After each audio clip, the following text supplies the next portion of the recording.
Okay, we come to order. Call to order the City Council meeting of June 19th. Can we stand for the Pledge of Allegiance? I pledge allegiance to the flag of the United States of America and to the republic for which it stands, one nation, under God, indivisible, with liberty and justice for all.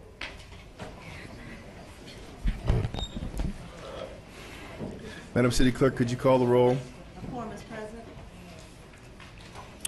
Public comment. Any persons wishing to address the City Council on any item on today's agenda other than closed session and the public hearing may do so at this time. But before we start, I want to remind all of us of the rules of decorum. And the rules state that members of the public will address the council as a body, will not single out individual council members. They'll address the council and the dais and not the audience, and we've strayed away from that. And what we're going to do when the rules are outside and when they're violated, I'm going to issue a warning and ask that the violation stop. And then if you continue, then the Sergeant at Arms is going to just touch you on the elbow and your time will be up. But we need to stop personalizing our council meetings and just conduct them more businesslike. All right, thank you very much. So, public comment, anybody want to come forward?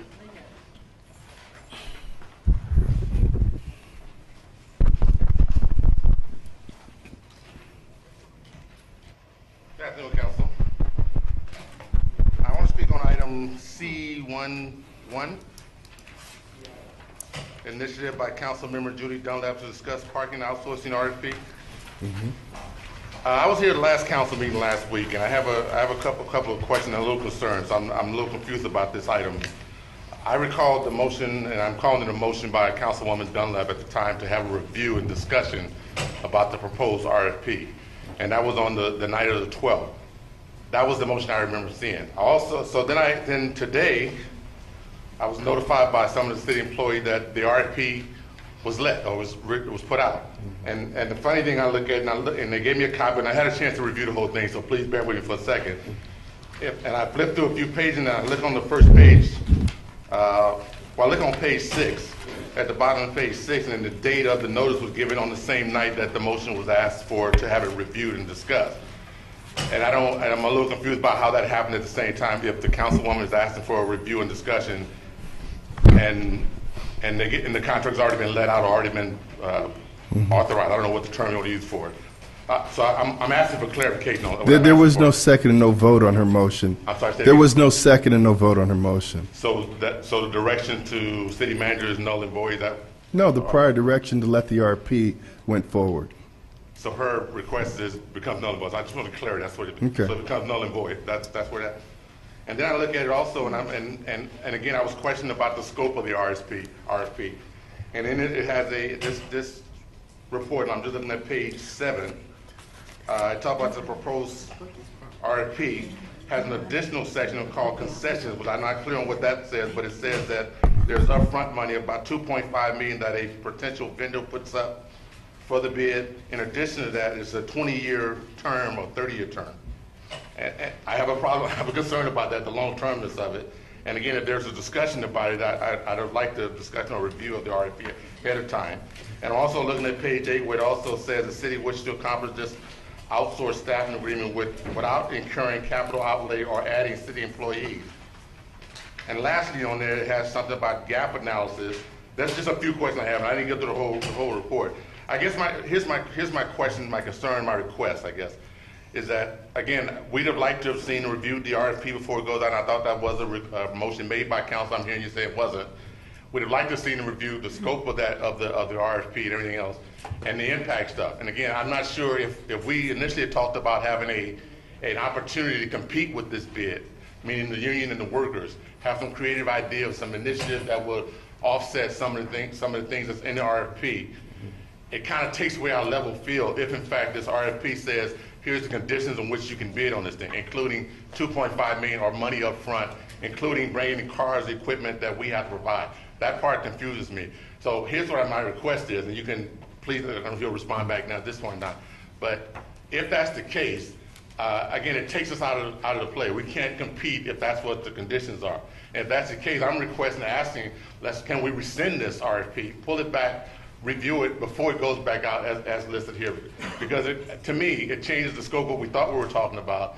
It also impacts us or impairs us from competing, us being the workers themselves, the SEOs themselves, from putting creative ideas forward. And if I'm wrong, please correct me, but that's what I'm asking. If in fact it does this, and we can't compete, and we're required, we don't meet the requirements, there's no level field, there's no opportunity for these officers to do what we agreed to do, what our discussions have been, and we get taken out of the mix. So if we can maybe rescind this or remove that part, particularly about the concession stuff, or please clarify for me, so I'll know. Mr. Sanders, that's fine, but I'm sure we'll have that. I'm sure we'll have that discussion at the time that the initiative's heard. Okay. Mayor, could we move to give Mr. Saunders maybe another minute to conclude? Well, I can conclude this way. I need the clarification on that, what this means, one. And I'm also requesting, if in fact it is the way I read it, then I'd also like the council to reconsider to rescind the RFP, or at least look at taking our part, at least the part about the concessionaires. I really don't understand that. And if that concession impacts us, we can't compete, or we can't have an opportunity to try and compete on a level field, then again, I don't know what that does for our discussions prior to this. I just don't know how we do that. And I assume our discussion is going to happen. Okay, I really don't want to go more time, Mr. Sanders, but the discussions between you were just that. I said that I would support if you could come up with some plan that puts you within 10% of the best bid we had for efficiency, productivity, and revenue to the city. And that was my personal position, and I still stand by that. Okay. And I don't want to preempt this discussion, but the RFP asks for a range of creative solutions to increase productivity, revenue to the city. And the council has its option to choose any one of them that comes forward. So we can't keep going. We'll be back at this again. We'll come back. Thank you. Appreciate your time. Actually, Mayor, with all due respect... No, Councilwoman, your initiative is coming on. I understand, but I would like to clarify something prior to any further speakers, just as you have, if I may. Yes, you may. Thank you. Actually, at the last council meeting, I requested under our final comments. There was no item on the agenda which could have been voted on, but I, as a member of this body, in my closing remarks, asked the city manager to place the RFP for the outsourcing to be on the agenda either under his name as a city manager or under my initiative. And the reason I asked for that was that I had heard that there were things in that RFP that, well, certainly I was not aware of them, and if I'm not aware of them, then I'm assuming there's at least some other people are not aware of them.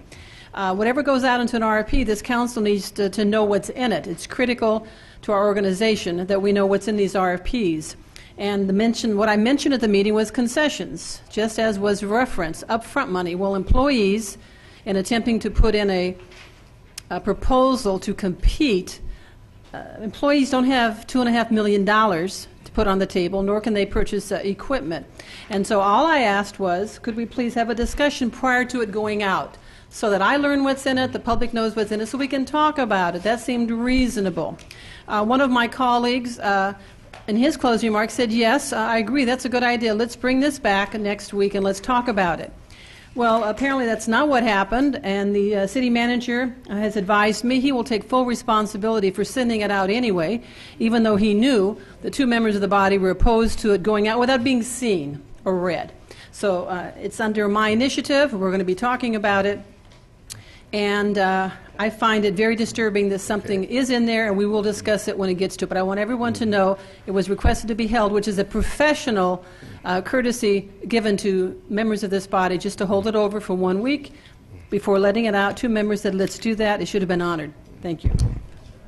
Please come forward.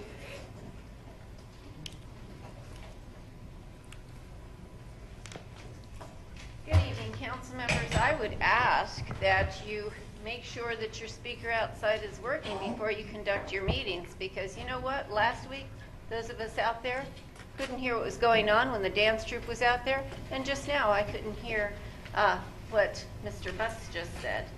So either you guys are not speaking into your microphones with cute little buttons, or there's something going on. But I'm going to suggest that we go back to the old system of numbering on these. These are terribly crazy and difficult to figure out what A, B, C, Q, F, and G you all are talking about. It's outrageous that we stopped using something that was time-honored and working in order to create this mess. My concerns is over the senior center. Can you guess why? How many millions of dollars did we already spend on a senior center? And now you haven't brought back before the public what the public's vision of that senior center should be. You've all decided behind closed doors probably what you want. But what was presented the last time was not funded. You said that this is what you were going to go forward with, and now we don't know what you're planning. You didn't ask us. Most of the seniors that were around to vote for the people who promoted the last senior center probably already have permanent housing. At least Paul Russell does. So I would hope that you are far more transparent, as you claimed that you would be, than it appears that you have been in the last couple of, months. Additionally, I'm going to suggest that since your, the successor agency to the redevelopment agency doesn't meet until tomorrow, that maybe you should let the public attend that meeting and voice their opinions before you act on anything that costs us any more money.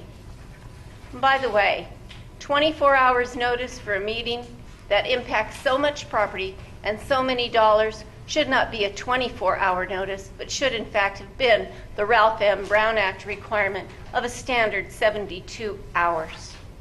Yes, I know you made it special, but you could have made it for the following week instead of the day before the traditional meeting. Heather Austin, I live in District 2, 38 years, resident, going on 39. I want to mention something on payment of the bills. Also, I heard the mayor say we want to keep this as a business tactic. I'm going by the decorum. Unless we ask one of you all to respond, it's not supposed to be any response from the DS. That's including you too, Mayor. So if you want us to follow these rules, then you should too. Because you're taking up a lot of time from the council members. You get more time than the rest of our council members that leads our council. Also, I want to mention on June the 14th, we had an incident, payment of the bills, and the chief of police was Martin Sizak. At this time was appointed by Fonteretta. While Fonteretta went on vacation the first week he was appointed as the chief of police. I don't want to speak too high on no colored man because I know it'll go against him. But Martin Sizak handled this situation with no casualties. None at all. He went through the police department of Hawthorne. Miss Austin, this isn't an agenda. Yes, it is. It's payment of bills. He's on our salary. Ma'am, I'm sorry. Payment of the bills is the chief of police. Yes, it is. Miss Austin, it please. It is. That your council members Miss Austin, could you please come back when it's No, open? I'm not, because it's payment of the bills. We pay his salary. We the taxpayers. His salary too. Now you ask your council member. That's your attorney. Payment of the bills. Miss Austin, hold on. Mr. City Attorney, is this? Ask him. No, ma'am. So you can come back. That's the city attorney. Ask him. He said no. No. He don't know. He only sitting there getting paid. Miss Austin. Miss Jesus, Austin, you please. don't even know. Miss Austin. You just don't want to bribe nobody on no Miss black Austin. man. You make us sick. Thank you, Miss Austin. Make us sick. If he was white, you let us talk. Make us sick. You should resign. Ms. Lewis. Lynette Lewis, District 4. I'm going to speak on item ordinance 01, economic and community development. And, I'm sorry, that too, but I also want to speak on economic development, DR1 and CSA2, which is the senior center, and ask to authorize a architectural design for them. You know, it's kind of strange that we are asking for another architectural design on this. We paid $1 million for that before. And what happened to that design that we cannot use it? Now we want to go back out somewhere and pay $10 to give several people $10,000 to come in and do something. That was a thing that we did way back before they tore the thing down. That woman did, it was $1 million. Then we came back and gave her some more money to design the senior center. What happened to those designs? Did we throw them out? What happened? We'll have a discussion on that when the item comes up. Okay, That's thank very you. important. Well, thank you, because I think we need to know why we're spending money. All right. Yes.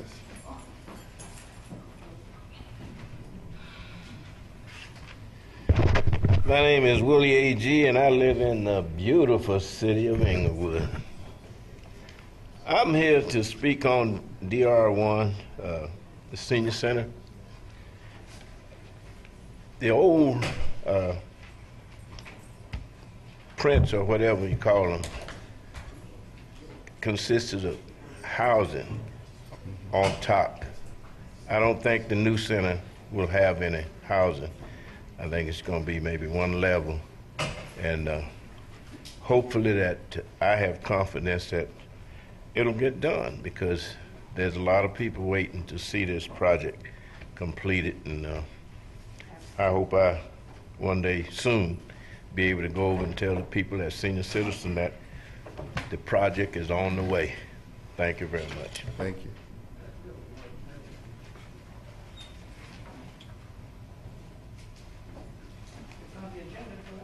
I'd like them to have it when I speak, please. Thank you. Give it to the clerk.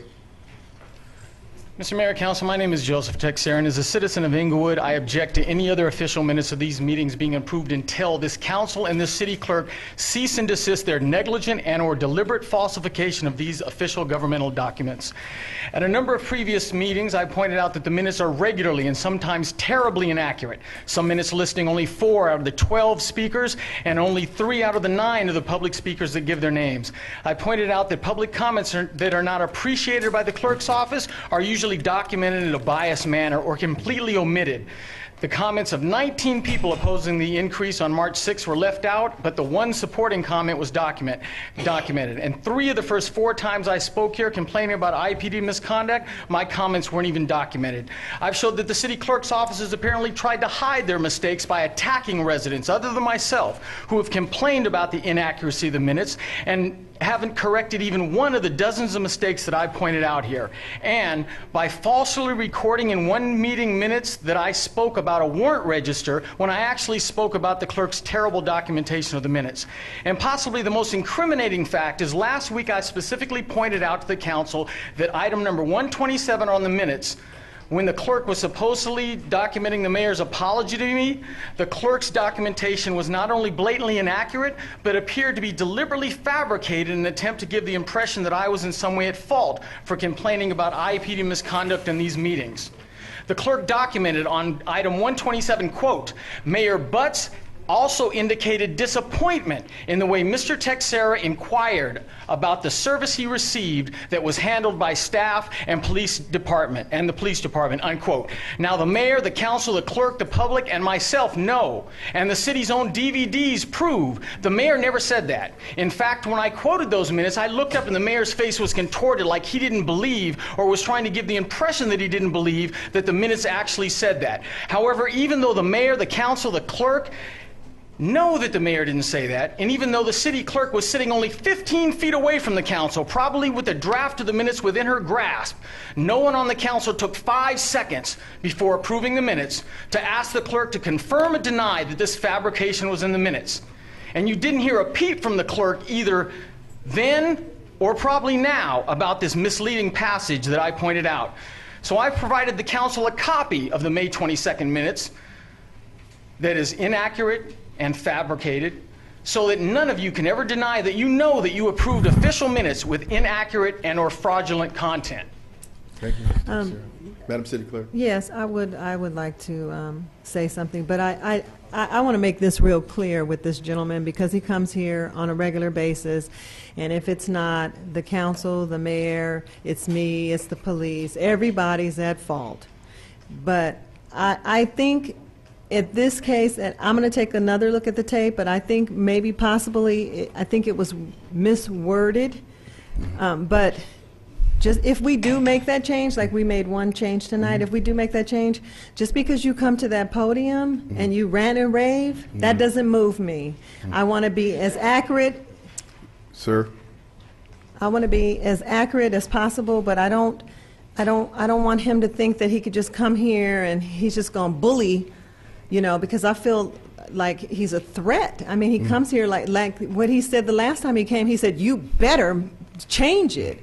It's like threatening me. I work here too. He doesn't have that right to just come up here and just harass and do that. That goes both ways. Okay. Madam Speaker, it goes both ways. And he has harassed me and he comes in the office and, it's just a little bit much. Sir, please. Eject him. Eject him. Yes, sir. Thank you. Am I allowed to come back later? No, you're not. You're ejected. I'll be back next week. So, anyway, we'll take another look at the tape, and if there's any alterations, we'll be more than happy to make them. Okay. And this text, I think it was misworded.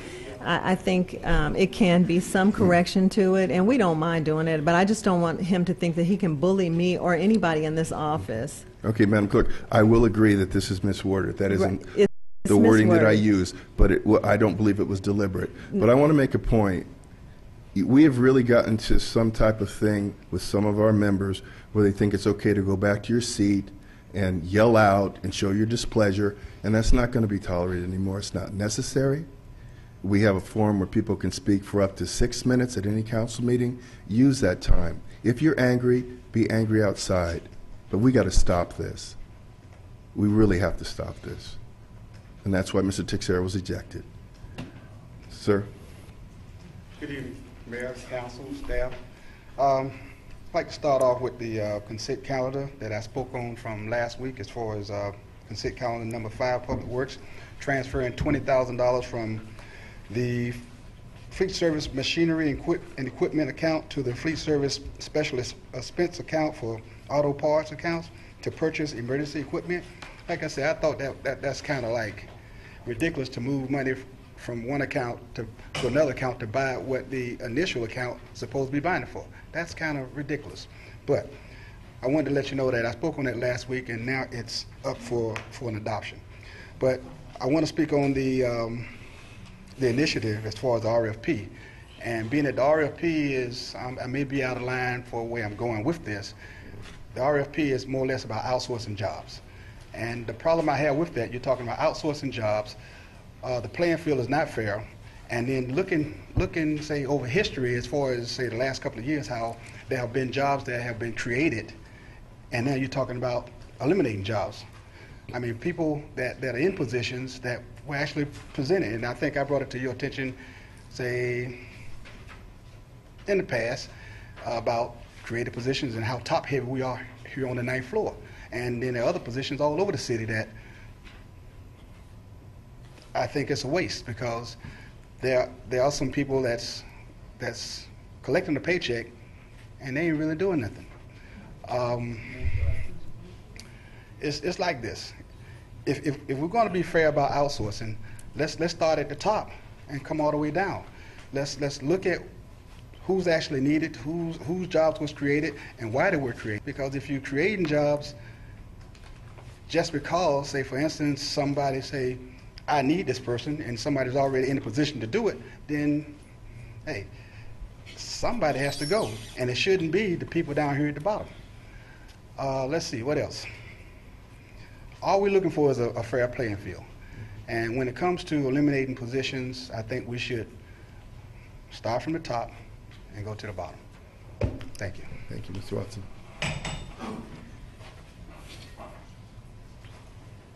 Good evening, Council and Mr. Mayor. I'm June Chavez. I'm here about the Senior Citizen Center. That's the Economic and Community Development, DR1 CSA2. It's really good news to see it on the agenda. Thank you very much. You're welcome. But Will the seniors have any part in the planning of this center? We want to hear about that. That's very important. We don't really want someone that doesn't know what we want planning for us, telling us where the bathrooms should be when we know where they're supposed to be, how close we want them to be. The original plans for the senior center still exist. As far as I know, they still exist.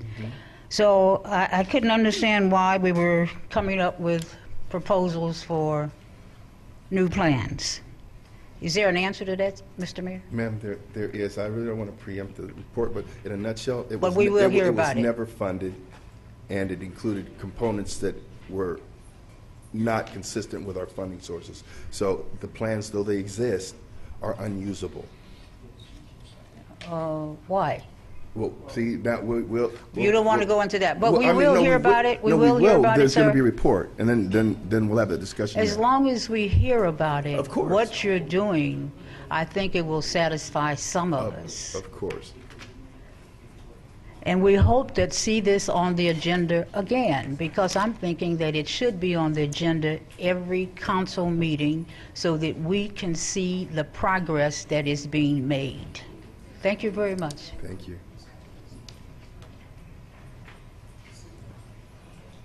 Good afternoon, Mayor, City Council. My name is Brian Montgomery, Parking Enforcement Officer for 24 years in the city, resident of the city for 40 years. First question I'd like to ask everyone here, why do you want to get rid of a department that costs the city no money? If you look at our budgets, if you look at our revenue, you'll find that for the last 5 years, we have returned a revenue over $800,000 over our budget. So you're actually not paying anything for us. As far as the $800,000, that's just extra that's coming back to the city every year. For the last 10 years, our staffing has gone down from 40 personnel down to 13. Yesterday, I worked the night shift. I was the only one working. I was the only one in the city. That's ridiculous. I don't mind doing it. It's my job. Just like all these other people here. They don't mind doing their job, but they would like to have the extra staff that we need to be able to patrol this city properly. We don't need a contractor. Right now, we're going to have to pay a contractor. With the people you have now, you're not paying anything for us. So what is the actual point of actually doing this? I would hope, I only got 30 seconds before my break's over. I will hope that you guys reconsider putting out this RFP and helping us rebuild what we have. In 2 years, we're going to have 150 concerts, almost every day at the Forum. I don't know if the contractor's going to charge extra for that, but I guess we'll have to see. Thank you very much. My time is over. Thank you, Mr. Montgomery.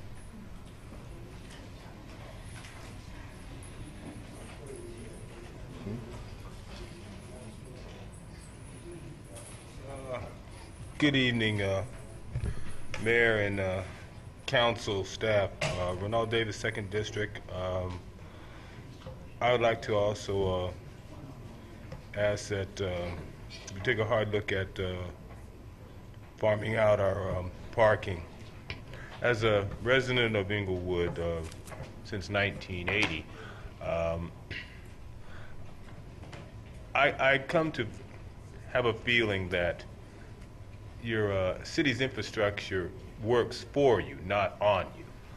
When you get to the point where you're farming out your traffic control, you're going to then be dealing with people who don't live in your city, and all they care about is the bottom line.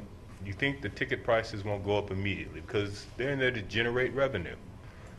I admit there's been more than one time where I overslept and I would go outside and, it's 15 minutes after 8 and the car is about to come down the street on me, but it'll see me coming and they'll let me pass. I wonder if and when we farm this service out, will I be cut any slack at all? Any of us?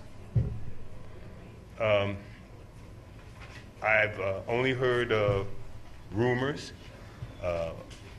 Mr. Montgomery, just before me, has stated publicly that apparently this department is not bleeding money. In fact, is actually turning a profit. If that can be proven, then you wonder why. Now, if it is bleeding money like some of the other departments were, then yeah, you got to take a hard look at it. But I really hope you take a hard look at this. There's got to be a point where we draw a line in the sand and say this far and no further. Enough's enough. Thank you very much for your time.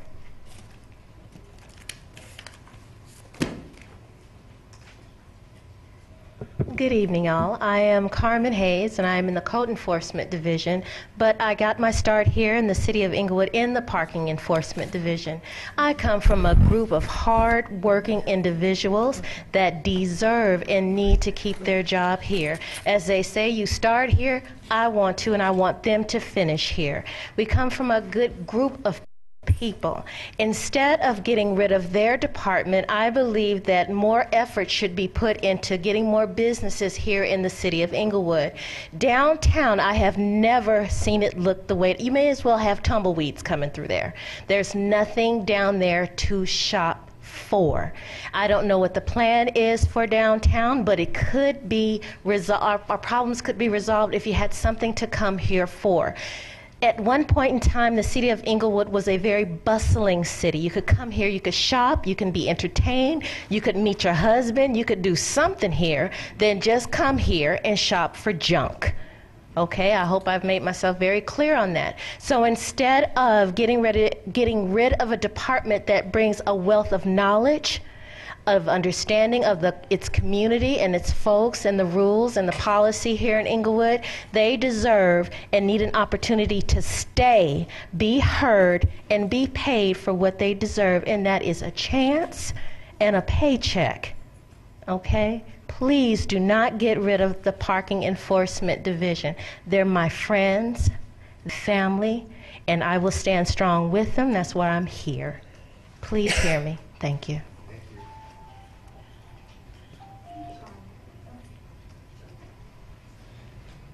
Hello, everyone. My name is Shannon Smith.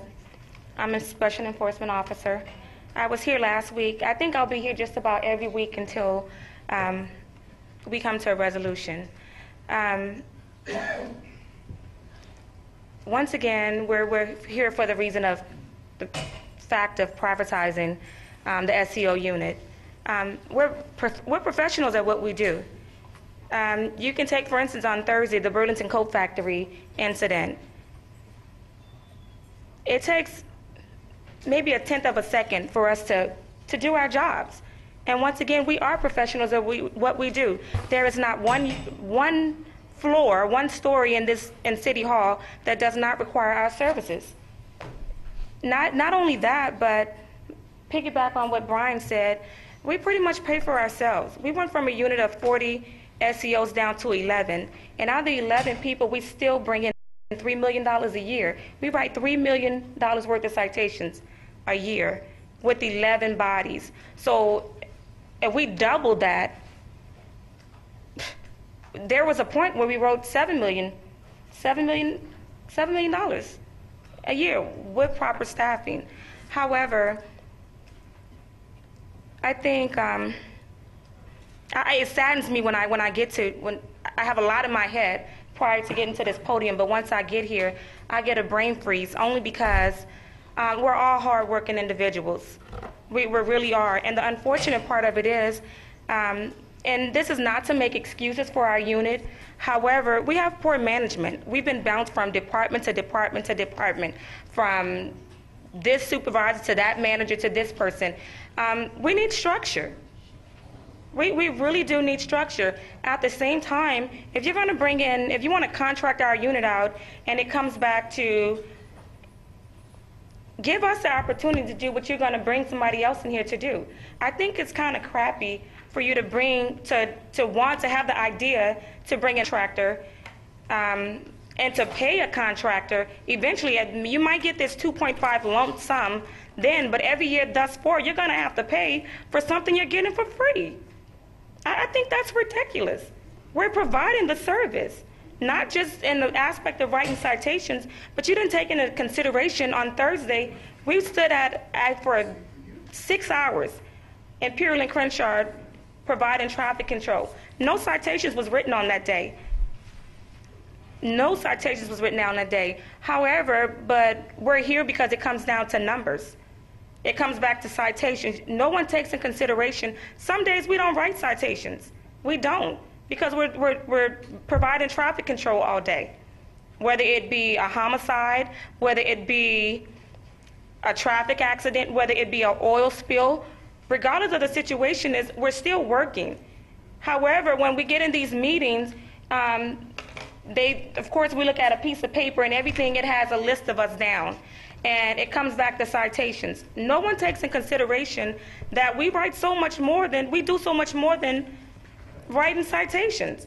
It comes back to that various other jobs. And that's what we perform, various other jobs. Whether it be crossing kids across the street, whether it be blocking off for a bike race, whatever it is, we perform that need. And we do deserve to retire here. This is what we signed. This is not just a job for us. This is our career. We're in public service. This isn't a job. This is a career. Yeah. Thank you.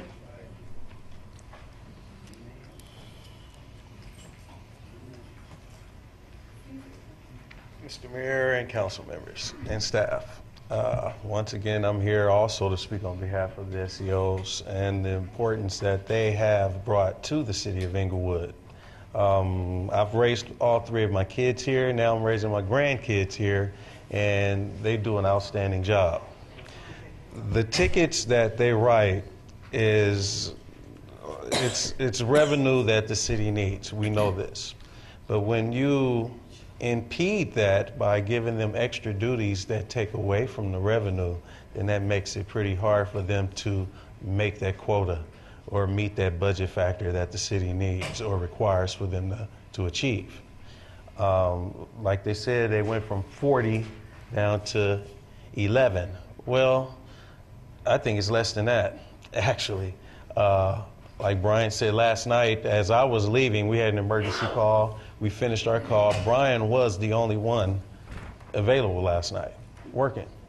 So, I mean, if one is sick, someone's sick or whatever, we don't have the staff to generate the funds that we need necessary to make the city, understand the significance of that big paycheck, that the money that they need in order to keep the department here.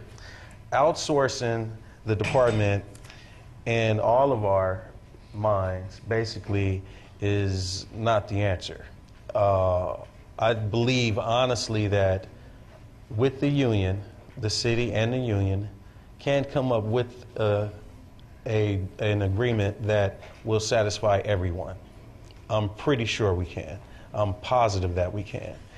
All we ask is that we have a fair chance to sit with you guys and go over the different plans. That's all that we ask. Just a fair shake.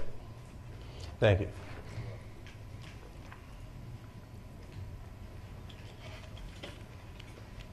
Mr. Mayor, Council, Kevin Monk, SEIU.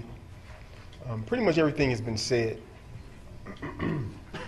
We are vehemently opposed to outsourcing the SEOs. They're here tonight to stand in defense of their jobs, their careers, as Shannon said. These are long-term employees. The majority of them have been here over 18 years. So we're here standing in unity with them, standing for them. What we would like to try to do in keeping with the spirit that we have tonight, we would like to try to schedule some type of workshop where we can go over these ideas and present some things to council, where we can come to some type of agreement or understanding where no job has to be outsourced. Outsourcing corrodes everything Inglewood is about. There are other departments that are on the radar, and we would like to have opportunity to just put this thing to bed. No job should be outsourced. We would like the opportunity to put together a plan that would generate this $300,000 that you're looking for without getting rid of the employees and their benefits and their health care. So please, give us an opportunity. Again, thank you for your time. Okay, and I'm sure you're aware that next week you're meeting with the manager and some staff to start putting together a framework or looking at options for the employees. You're aware of that, right? Yes. Okay, thank you, sir. All right.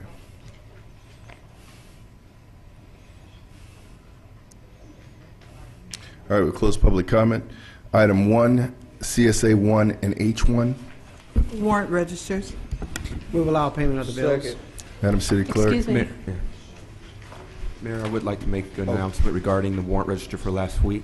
All right. There was an item, warrant register number 519384, regarding HF&H. The item was the description was mislabeled. It mentioned that it was for services for consulting to the city attorney's office, and it's actually consulting services for staff regarding our waste hauler contract. So is it up again? No, it's not. It was the amount and the vendor that received the payment is correct. It was just the description was wrong. So I just wanted to clarify that. I'd like to make a comment. All right. Yes, thank you, Mayor. Thank you, Mr. Fields, for clarifying the record for last week. I greatly appreciate it. But I also have some concerns with regard to that same amount, and that is that when I requested some clarification to see the billings, apparently we have vendors that can submit bills, and we just pay them, apparently. My response when I got a copy of the invoice was, who of our staff reviews these bills? And one would think that the contractor would have to put the days that they worked and what time of day so they can be confirmed and verified. If they were at a meeting, we know when they were at that meeting and what day. They need to put it on here. And I got a response back from staff, not from Mr. Fields, but from staff saying it wasn't necessary. It was not necessary to know the day that these services were rendered. It wasn't necessary to know the time they were rendered, that the contractor is only under obligation to submit a bill.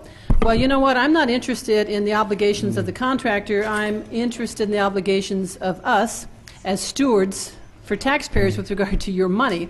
And that means that whoever reviews these invoices are to confirm that they are accurate. This particular invoice is for $11,000. No one should be able to submit an invoice to the city for $11,000 and say, well, we worked so many hours, pay us $11,000. No, no, no. These are to be verified. What days did they work and what are the hours? So, Mr. Fields, I would greatly appreciate it if you would work with the staff that apparently this passed through their hands because they need some assistance with regard to knowing how to review an invoice and how to verify. And this bill from HF&H should be, actually was paid last week, but it needs to be redone. It needs to be sent back to them with the days that they provided these services and the time of day and who they met with city staff. That's appropriate. Councilwoman? They do this. What? I agree with you. Well, thank you. And I think that they should have to provide an underlying log of the services they provided when they provided them. I think that's the minimum. Thank you very much. I do appreciate the fact, I know that Mr. Fields would have addressed that because now this is brought to his attention. And once again, I want to thank him for clarifying the record over last week because it's a great concern to me when I look at something. Actually, I brought it to his attention after the meeting. I said, Mr. Fields, it said here there's some services rendered to our city attorney. These people are not attorneys, so how could that have happened? He looked into it. He got it clarified. He corrected the record tonight, and for that I thank you. Thank you, Mayor. Mayor? Yes, Councilman Franklin. Just so there's no misunderstanding, what we went through on June 12th, that two members of the council had concerns about the RFP process, and that those two council members wanted the RFP to come before this council. Do we need to make a motion this evening regarding the amendment, as Councilwoman Dunlap has just indicated, with reference to accountability and recordation of the services rendered? I don't think so. I wanted city manager. I just want to make sure. No, I don't think so. Mr. Fields? Do we need to make that a motion, or is that? You know, I think for the record, it wouldn't hurt to make the motion. Whether or not it's necessary, I'm not sure if it's. It's I don't not think it's necessary, necessary, yeah, at so all. please take care of it. That's just basic business. People should bill and be paid for what they bill for. That's absolutely the way business should be done. Okay, Madam City Clerk. Oh, so we need to have a vote for the payment of bills. We already voted for it, so we're on what, PH1? Payment of the bills? No, still need to vote. We have a motion. Okay, we have a motion, but we need to vote. Council members Stevens? Aye. Dunlap? No. Morales? Aye. Franklin? Aye. Mayor Buds? Aye. Madam Clerk, what's the next scheduled matter? The next scheduled matter is a public hearing to consider zoning code amendment 2012-02. Oh. I don't have that. On PH1, that one's being continued to July 17th. That's a public hearing to receive input on the draft 5-year 2012-2017 consolidated plan and fiscal year 2012-2013 annual action plan. And so we'll continue that till July 17th. And PH2, next scheduled matter? The next scheduled matter is a public hearing to consider zoning code amendment 2012-02 to allow ambulance dispatch service in the C1 zone subject to special use permit approval. Has notice of the hearing been given in the time, form, and manners required by law, and do you have the affidavit on file? Notice has been given and affidavit is on file. Is the complete file of the Planning Commission present? Yes. Have any communications been received? No communications have been received. Mr. City Manager, is there a staff report on the matter? Yes, Acting Economic and Community Development Director Linda Tatum will give the staff report. Thank you. Good afternoon, Mayor Butts and members of the council. I'd like to make some brief comments that provide a little bit of background on this request. This item initially came to the Planning Division staff back in 2011 when we got a query regarding whether or not ambulance services were allowed in the C1. After checking the zoning code, we determined that that particular service was not called out and specified in the zoning code. And according to the code, historically, this use has been permitted by right in the M1 zone, not the C1, and it's permitted by right in that M1 zone as vehicle storage. Whenever the zoning code does not specifically include a land use, the code specifies that the Planning Commission has to consider the requested use and make a determination and make a recommendation for City Council to consider regarding the appropriate location for that use. Now, as a critical community service, because ambulance services were not permitted, it is incumbent upon the city to examine all of the land use zones in the community and determine an appropriate location for that particular use. And that was the effort that staff undertook. On February 2012, the Planning Commission considered staff's review of this matter, and they determined that they considered the appropriate zoning locations in the city and what some of the options were, and citing the need to accommodate this use within the city, but also being very careful about the potential location for this use because of the potential impacts. They had some significant comments about where that use should be, and I'm going to just briefly review those. They felt, number one, that if that use were to be allowed at some location in the city, they felt very strongly that an SUP should be required so that that particular use could be appropriately conditioned. So they adopted a resolution of the Planning Commission and recommended that City Council consider this use in the C1 zone. I want to talk a little bit about just the nature of an ambulance service use. It is a dispatch facility, but it's a little bit different from most other uses in that it operates 24 hours around the clock. It typically doesn't have customers, but its primary activity is dispatching ambulance services from the site. And that's a little bit different from most other uses in the community, which typically don't operate 24 hours a day. So in looking at an appropriate location for this use, we looked at all of the city's commercial zones and ultimately determined that the C1 was the appropriate zone for this use, and I'll go into that a little bit and very briefly. As an example, the types of uses that are currently permitted in the C1 zone, which is the city's downtown area, those are things like restaurants, retail uses, and those types of uses are permitted by right. The types of uses that are permitted with the conditional use permit, for example, include uses such as check cashing facilities, medical offices that have massage parlors or massage uses, nightclubs, bars, and gas stations. And that's just a few of those, but the point is that any use that has a potential to impact surrounding land uses, the city's process to thoroughly examine that use and put in appropriate conditions is the SUP process. So when Planning Commission looked at this use and looking at the zones, and I'm going to show you a map of the city zoning districts just to give you a little bit of feel for the C1 zone. If you'll note, the C1 zone is essentially the city's downtown area. It's the pink area highlighted there. And the other more intense commercial zones are typically along the city's corridor.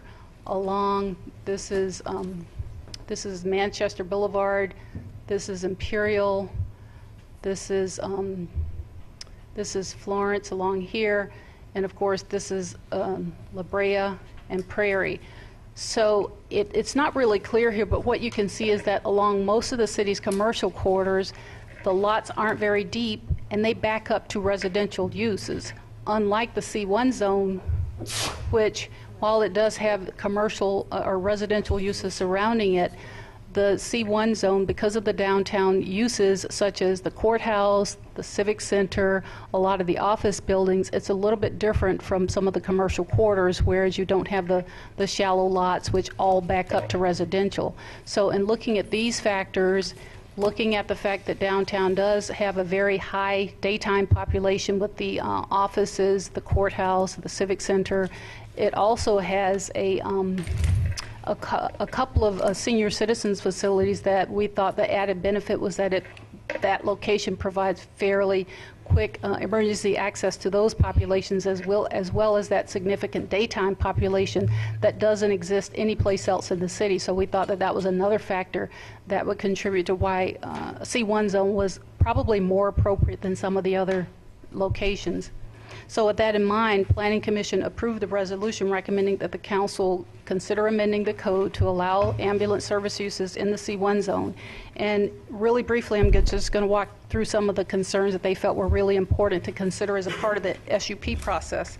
The first is that was requiring a separation distance. They did not want to have a significant number of these uses in the downtown area, so they required a minimum separation distance of 1,000 feet. They also felt it was really important that the ambulance services, that when those ambulances were dispatched, that they had direct street access, that they didn't use alleys or other local roadways. They wanted to minimize it being on local streets and try to target their access to major corridors in the city. Again, keeping them off of the local roadways unless they're actually providing direct service on a local street. They also wanted to make sure that warning signs were posted on the major corridors leading to the facility in advance, say 500 to 1,000 yards before you got to the facility, so someone would know that that's the location where you may have emergency vehicles coming in and going out. And that's something that we sometimes see for fire departments or fire on stations. The other one was a staff operations building. Planning Commission thought it would be important to have an actual facility there so you didn't just have vehicles parking there and no location for the people who are sitting waiting to use facilities or provide other amenities for the staff. So the other requirement is that there be an actual building on the site. They also spoke very specifically to the route of travel, again minimizing the travel on local roadways and requiring the primary travel routes for the ambulance to be on the city's major corridors.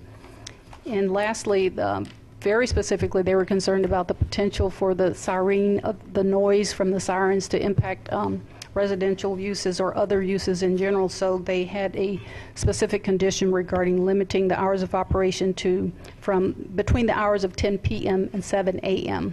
to the extent, essentially just limiting the use of sirens except on an as-needed basis to clear the travel lanes. They didn't want them to leave the facility with the sirens blasting and leaving them on until they got to their location, but to try to be extremely judicious in terms of how and when those sirens are used. Essentially, those were the key considerations that the Planning Commission took into account, and in recommending that the council adopt this zoning ordinance amendment. And I'd like to bring to your attention on page 5 of the attached resolution, there were 5 words that were inadvertently left off of the last sentence on page 5, item number 7. If you could add the language to that one, that it would be except as needed to clear traffic. And you were provided a highlighted version of that correction on the dais tonight. With that concludes staff's presentation, and I'd like to reiterate Planning Commission's recommendation that this zoning code amendment be adopted and the associated categorical exemption be approved by the City Council. Thank you, Ms. Tatum. Are there any persons present who wish to address the City Council on this matter? Close public comment. Oh, there's someone on. Oh.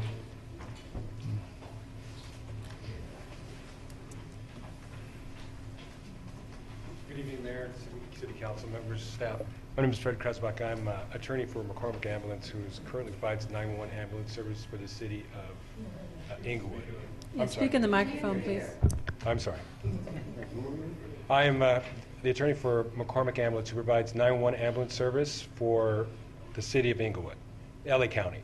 I'm just really here to answer any questions you might have regarding it. We've been providing, in that C1 zone for the last 3 years, we've been providing 911 ambulance service to the city, where we've had a response time compliance rate of 99.7%, where we have to be there according to the county contract within 8 minutes. And from that location, we've been able to comply with that at an exceptional rate of 99.7% of the time. Okay. Well, why don't we wait until after the public comments, and then if any council members have any questions, we'll bring you back. Okay, great. All right? Thank you. Is there any other public comment?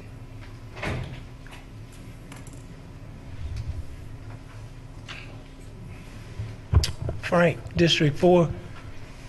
Along Imperial Highway, I know they have a dispatch center. And adjacent to it, very close to it, are homes. I mean, apartment buildings all along that street. It's on the south side of Imperial Highway.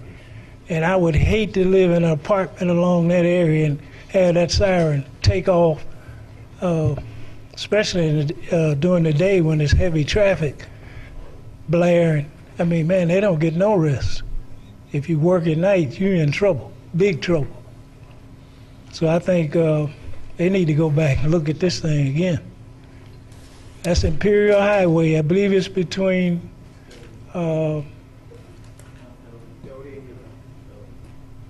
Yukon and Doty.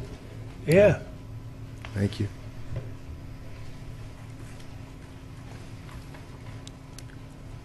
All right, close public comment. Are any council members?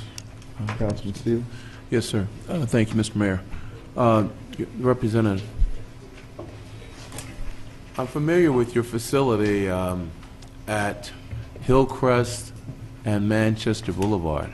Yes. And I'm also aware, because I've witnessed it, I've witnessed 2 accidents. Your drivers drive in the opposite direction on Hillcrest, traveling north. 2 times they've had a collision with vehicles that were traveling on Manchester Boulevard, traveling eastbound. And that's just those that I've personally witnessed. Your facility at that location is totally a negative for the residents of my district. I have complaints from people who live in the Crossroads facility. Your units turn their sirens on when they leave that facility. Ms. Tatum, by the way, isn't that supposed to be the facility where there are not supposed to be any vehicles? Right behind Bruno's restaurant there at the corner of Hillcrest and Manchester Boulevard? Isn't that just supposed to be an office, an office facility? And if it's not, where is that facility at? The one location that we have that has approval for office use only is at 510 North La Brea. 510 North That's La a Brea. licensed ambulance facility, but Okay, well, the the location facility is North that's La Brea. utilized by your vehicle, sir, is very much an annoyance to the business people in that area during the day, because when they leave out, rather than, even if they go down to make the U-turn at the entrance of Vaughn's, a car is exiting out of Vaughn's and they make that U-turn, they hit their sirens. When they get down to the blind right-hand turn there at Manchester and Hillcrest to make their right turn, they hit their siren because, of course, cars are coming from the blind side. I do not believe that that is the appropriate location for your facility. And if this goes through, colleagues, as you know, this here, the negative declaration states that this is to be applied citywide. So, being that I live in that area, Hillcrest, Manchester area, I'm very much familiar with how in the middle of the night your vehicles turn their sirens on. I'm very much familiar with during the day how they turn their sirens on, and I'm a distance away. Now, I have senior citizens, I have the Locust facility. Those individuals there during the day, they do not appreciate it. They do not like it at all. And I have a paramedic unit at Regent and right here by Crozier Junior High School, across the street, the fire station. So I have a Los Angeles County Fire Department paramedic unit there, Ms. Tatum, that can actually service this area in equal time. And what is the difference, sir, between a EMT and a paramedic? Well, first of all, LA County does not transport. We transport for LA County. I understand that. So But you're EMT strictly transportation. But what is the difference between an EMT is a level of medical service that can be provided by the individual.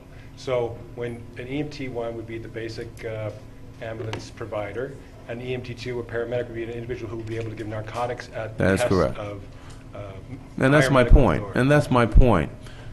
If a person is, your team cannot administer any type of life-saving drugs or anything. Your team is primarily just for transportation. Am I correct? I believe so. Oh, I'm sorry, this is Mike Jones. He's the operations director for McCormick Ambulance. Yes, go ahead. Step four. Yeah. Good evening. They're capable of performing all of the basic life-saving maneuvers, including cardiopulmonary resuscitation. They're capable of utilizing the AED, the automatic external defibrillator. There are medications, oxygen. They're able to assist with... Okay, I only have a finite amount of time here. My point is this, gentlemen, is that yes, your service is needed for transportation, but when it comes to stabilizing an Inglewood resident who is in need of services, our Los Angeles County Fire Department paramedic units, those are the guys that actually we're paying for to do that. Now, your service, the residents also pay for. And there seems to be a great fluctuation between in prices. The price that you charge in Inglewood is totally different than the price that you charge in other areas. But that has nothing to do with what's here. My issue with this is totally the issue of the noise. And the fact that we are going to make this citywide and a C1, that means that you can bring this to my avenues and my other area off of Florence and 8th Avenue and that area, and you can bring this throughout the city. And I just feel that our forefathers primarily allowed you to operate out of our manufacturing district for this very reason. And I would just like to suggest to my colleagues that we do not change that, and that their facilities the facility that they have at Hillcrest and Manchester Boulevard, we have that facility closed because it is not conducive to the neighborhood, to the residential quality of life. And thank you. Thank you, Councilor Stevens. Councilman Dillon. Yes, actually. Where else are you operating other than Hillcrest and Manchester? We're on Imperial and Hawthorne, City of Hawthorne, Imperial Highway, and we're in Ladera Heights. Well, I'm with regard to Inglewood. Nowhere else. Okay. And the 510 North La Brea is? It's a different company. Oh. Okay. So where are they operating? Hillcrest and Manchester. So you have one location now. We have one location that's right. Now, is that a permitted, excuse me, Ms. Tatum, is that a permitted use where they're using now? It is not. So is that what brought this before us? That They're not is permitted to be at that location? That's correct. Well, my concern with regard to special use permits is that typically we can set certain boundaries, so to speak, but other than that, with regard to special use permit, we're pretty much obliged to give them unless we can have a finding. So really protect us to the level I'd like to be protected.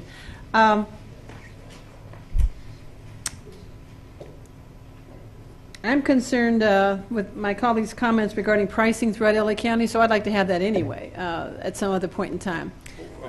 Some other point in time, not now, just provide to the city with regard to your pricing and what do you base your pricing on? Is it distance? Is it personnel manning a vehicle or whatever?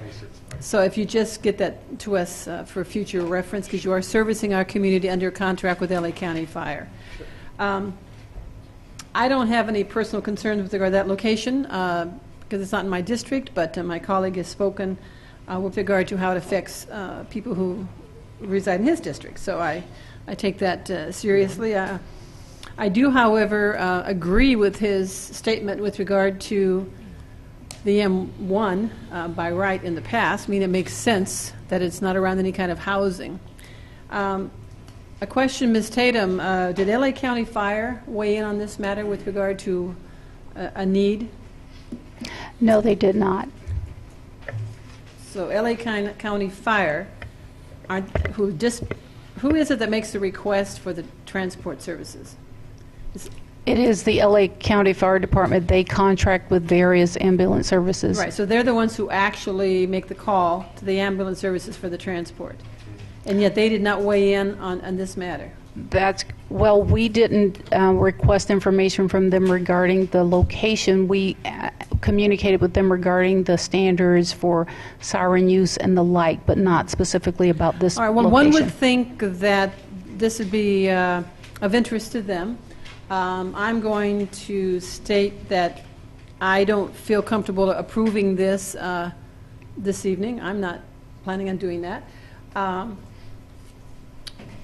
I don't know what to say with regard to further study, but if the fire department is not weighing in on this, then that concerns me because one would think they would weigh in.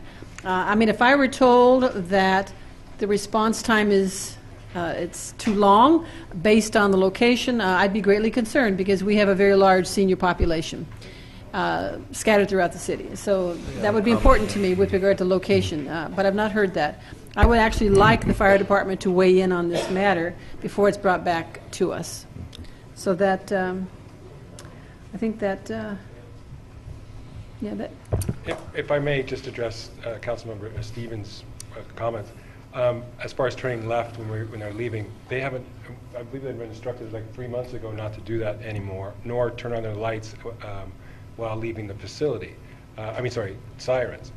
They've also been instructed not to enter, go right on Hillhurst, but to take larger arteries through the city and to stay away from residential areas unless there's a call in there or traffic The audience can't hear the mayor. Okay, come a little closer to the mic. But, sorry. So you don't have to repeat it.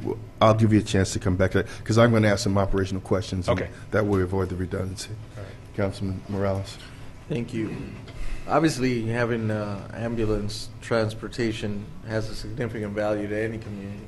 But I am aware of kind of the impact that they may have to the surrounding area in terms of not particularly always traffic, could be the noise, could be the fact that it's at all hours, etc.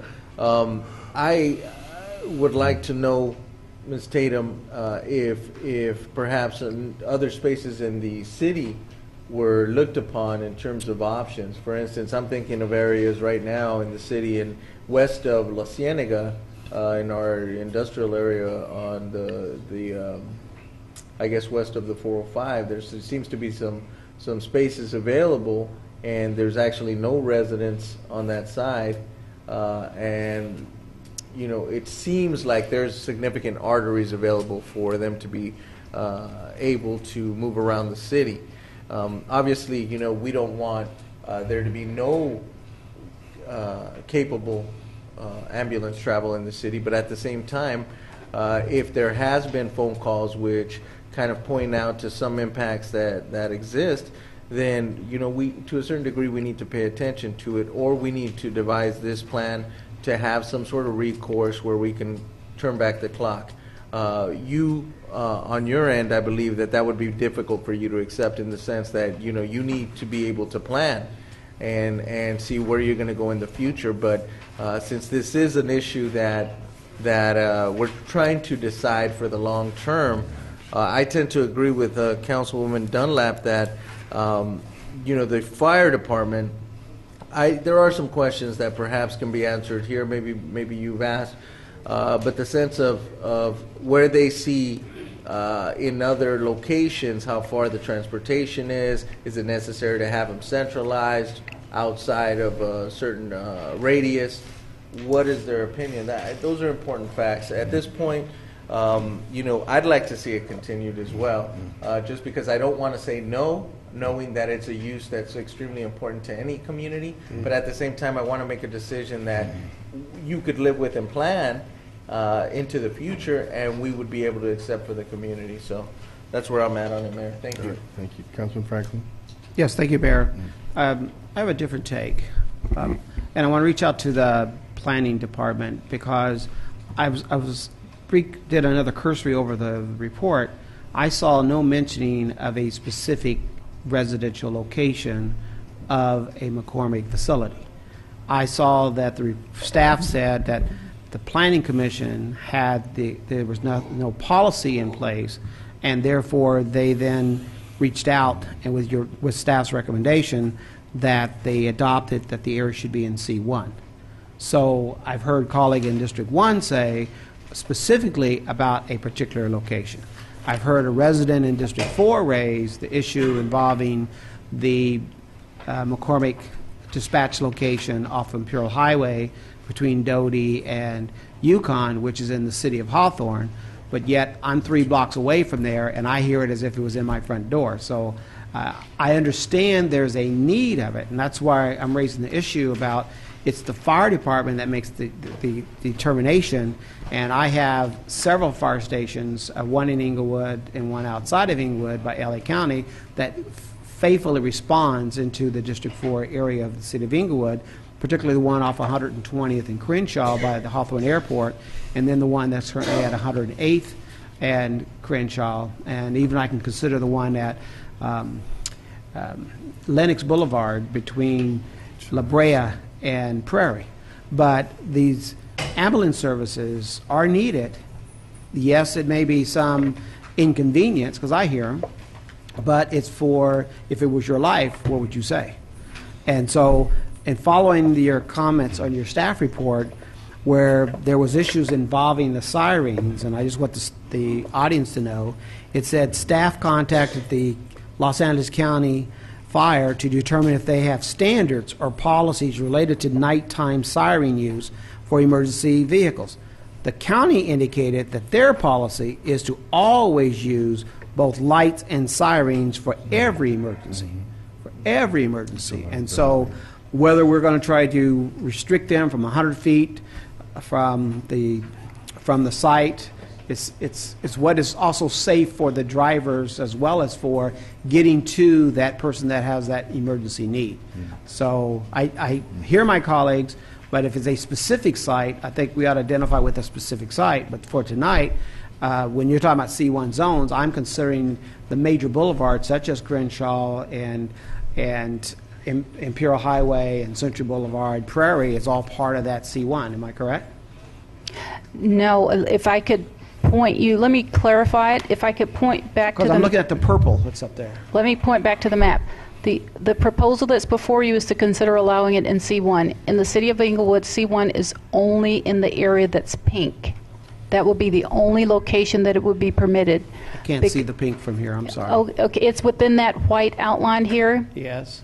The pink, which is essentially your downtown area. This is Manchester, this is La Brea, and this is, what's that street? I think it's Gravila. Oh, I'm sorry, Hillcrest. But generally, it's in the downtown area.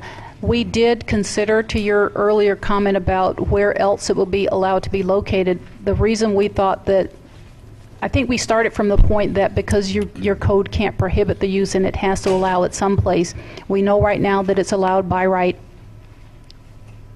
Okay, I don't know what I did. 1 second, sorry.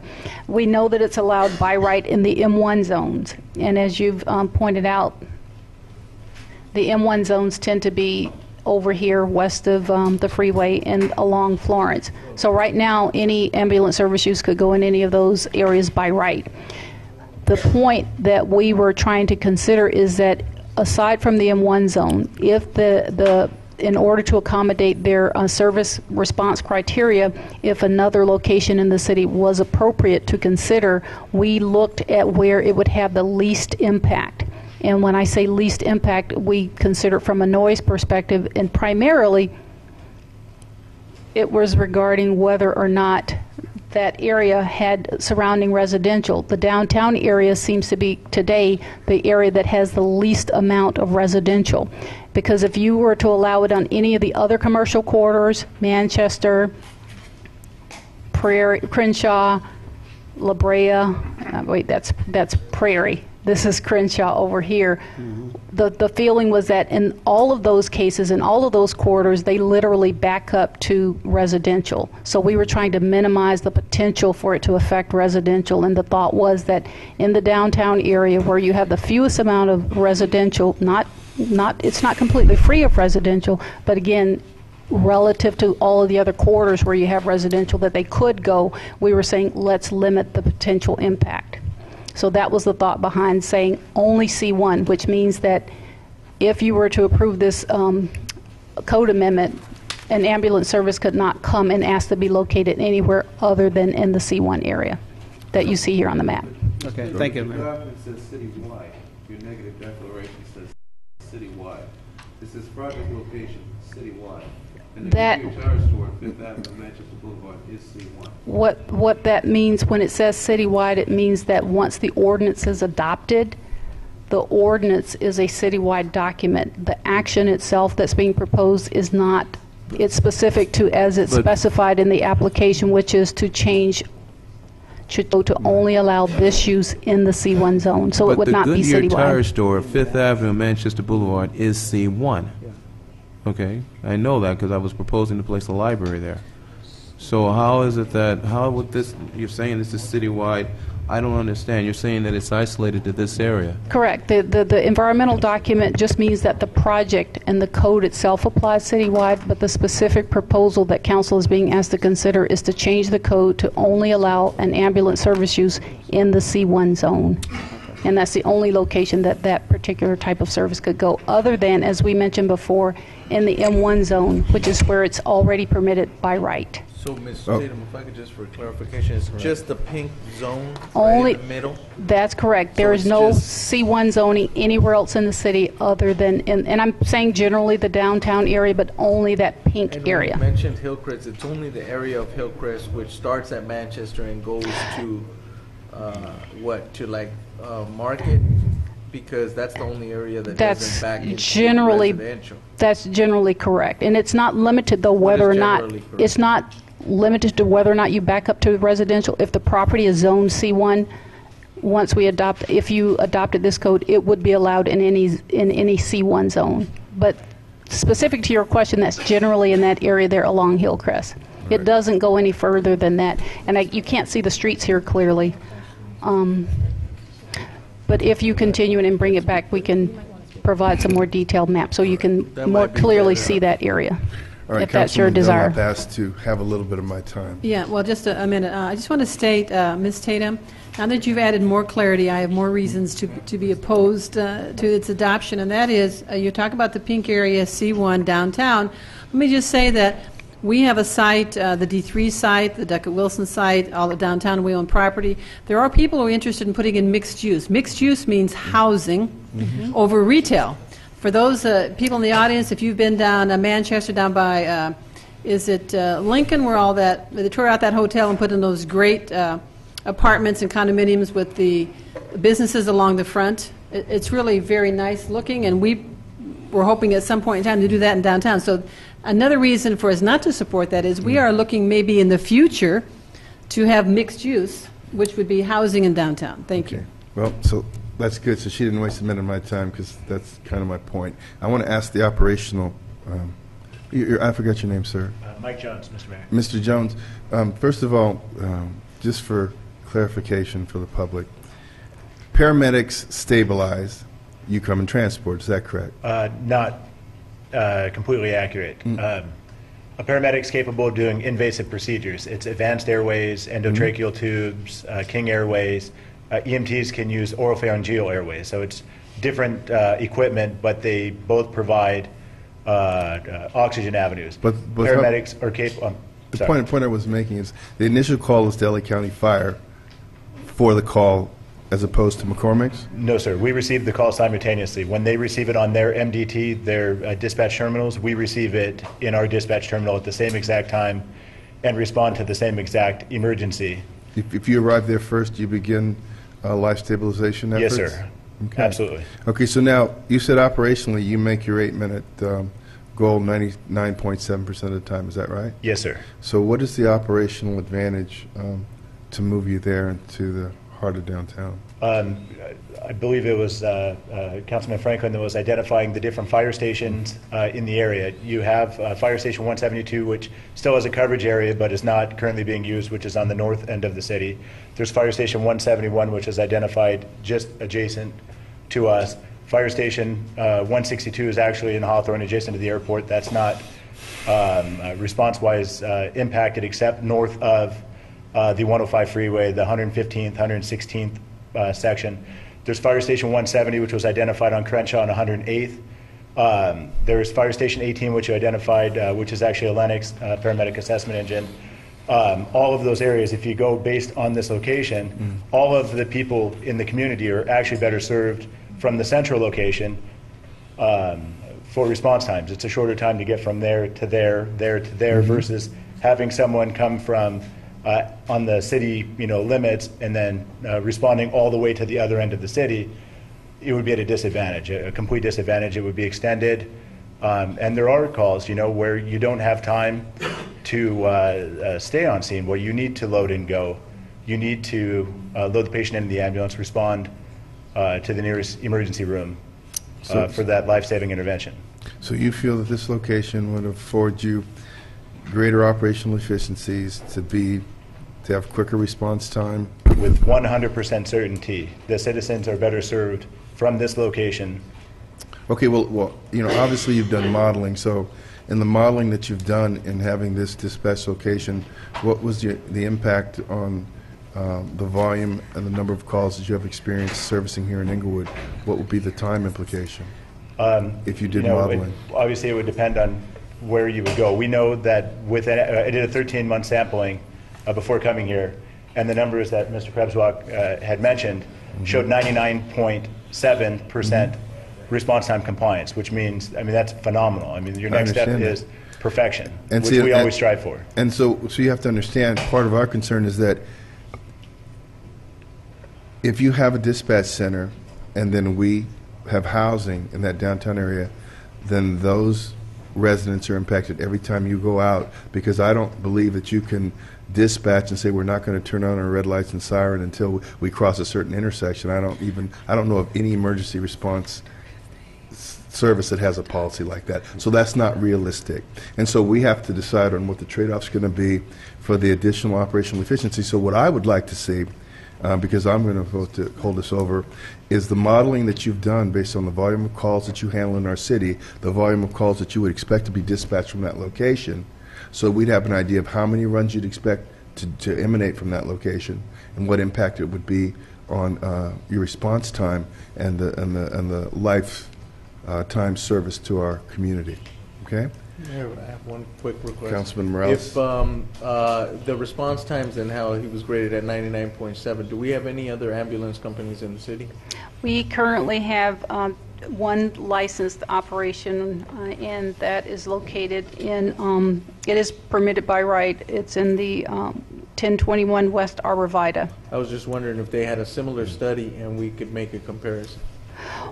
Based upon this information, I wanted to hopefully clarify that based upon this request, we didn't do an analysis of all ambulance services and response time.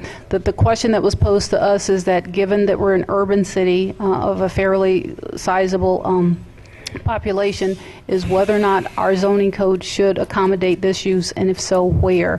And that was the analysis that staff conducted. We did have a lot of actually engagement with this ambulance service and with the fire department, but again, we were looking at potential impacts, noise impacts, and if we as a community say that we need this service, where is the best location? And we arrived at the C1 after looking at all of the other commercial corridors and saying that we don't think it's appropriate to subject all of the corridors or all of the commercial corridors to this service and try to minimize it and contain it in that light. That was how we came to the C1 area, aside from the fact that, again, it is the most densely populated. It provides substantial access to a high senior population, and we just thought that the response time could be increased. The other one point, and I'll close, is that this is not an application for any particular service. It would allow it in the C1 zone, and McCormick or any other subsequent ambulance service would have to come through to the city to apply for the SUP and then go through the appropriate process where we would look at that operation, and that's when we would get into some of the detail about their operation. Okay. So if this were approved, any provider would have to additionally apply for an SUP. That's correct. This changes the code to say now, from this day forward, or the effective date of the ordinance, any application for an ambulance service would have to come to the city and apply for an SUP, and that would include McCormick. Okay, well, I'm going to make a motion to continue the hearing while we receive a little bit more information as it relates to operational efficiencies and benefits to our seniors and response times and what have you, and also get a better idea of how many runs would be generated from this location and what impact that would have on nearby housing and potential housing. And a clearer map, please. Okay, so we'll continue the hearing. And Mr. Mayor, if Mr. Mayor, sir, Yes. With all due respect, if we could also add to that a Google map, perhaps a picture of the facility from ground level as well as above. Also, the title of who owns the property where they operate from. If we could have that next time when we reschedule this, Ms. Tatum. Mr. Mayor, Madam Clerk, I'm sorry. Do you have a date we could continue the hearing to? How long did you want to give it? I think 3 weeks. 3 weeks? Oh, I don't. We can do it in 3 weeks. 3 weeks enough? Yes. 3 weeks. And what's the date? Date certain? We're waiting for the clerk. July 10th. I'm just checking. Now we have. How about July 17th? That's fine. Yep. So we'll continue the hearing to July 17th. Thank you. Thank you. Thank you for your time. Thank you, gentlemen. Really appreciate it. Consent calendar items 2, 3, and 4. Move approval. Second. I'll second. Madam City Clerk. Councilmember Stevens. Aye. Dunlap. Aye. Morales. Aye. Franklin. Aye. Mayor Butts. Aye. 01. Staff report recommending adoption of an ordinance number 1215 to approve zone change 129 to rezone the property located at 8090 South Crenshaw from R1 single family residential to R3 multiple family residential. Motion to waive further reading. Second. Madam City Clerk. Councilmember Stevens. I have a comment, just for a moment, dealing with 01. Ms. Watson. Could you load this into the... This is just a motion to. Oh, wait excuse for me. the I reading. apologize. Yes. Okay. Yes. Go ahead. Yes. Dunlap. Aye. Morales. Aye. Franklin. Aye. Mayor Butts. Aye. I'll move adoption. Second. Okay. I would. The comment. Yeah. Comment. Yeah. Ms. Watson. Sorry for the distraction, colleagues. I was speaking with Ms. Watson. What we have here, colleagues, is something that I just wanted to bring to your attention in reference to this particular site. I know that when it was before us last time, there seems to have been some type of confusion in reference to a covenant versus a deed. And a deed and a covenant are, in fact, two separate things, but very similar. A covenant is actually between between the individuals, but a deed is actually required if we wish to place a deed restriction. Now, deed restrictions are done on various properties. As you can see, we're opting to have a special use permit on the property that is behind Bruno's, or rather, actually throughout the C1 zone. That is a special use permit, which was the real issue with the ambulance company that we just dealt with just prior. But bring that up, Ms. Watts. I appreciate you helping me out there. But more important than that, I would just like for... Is it coming up? It's not opening. Okay. All right. Well, I tell you. All right, it's not opening. I'm not going to come down there to open it, but what we're going to do is this. Yes? Move to another item, so you can come back. Okay. Just hold on 1 second. Oh, okay. Well, thank you, Ms. Dunlop.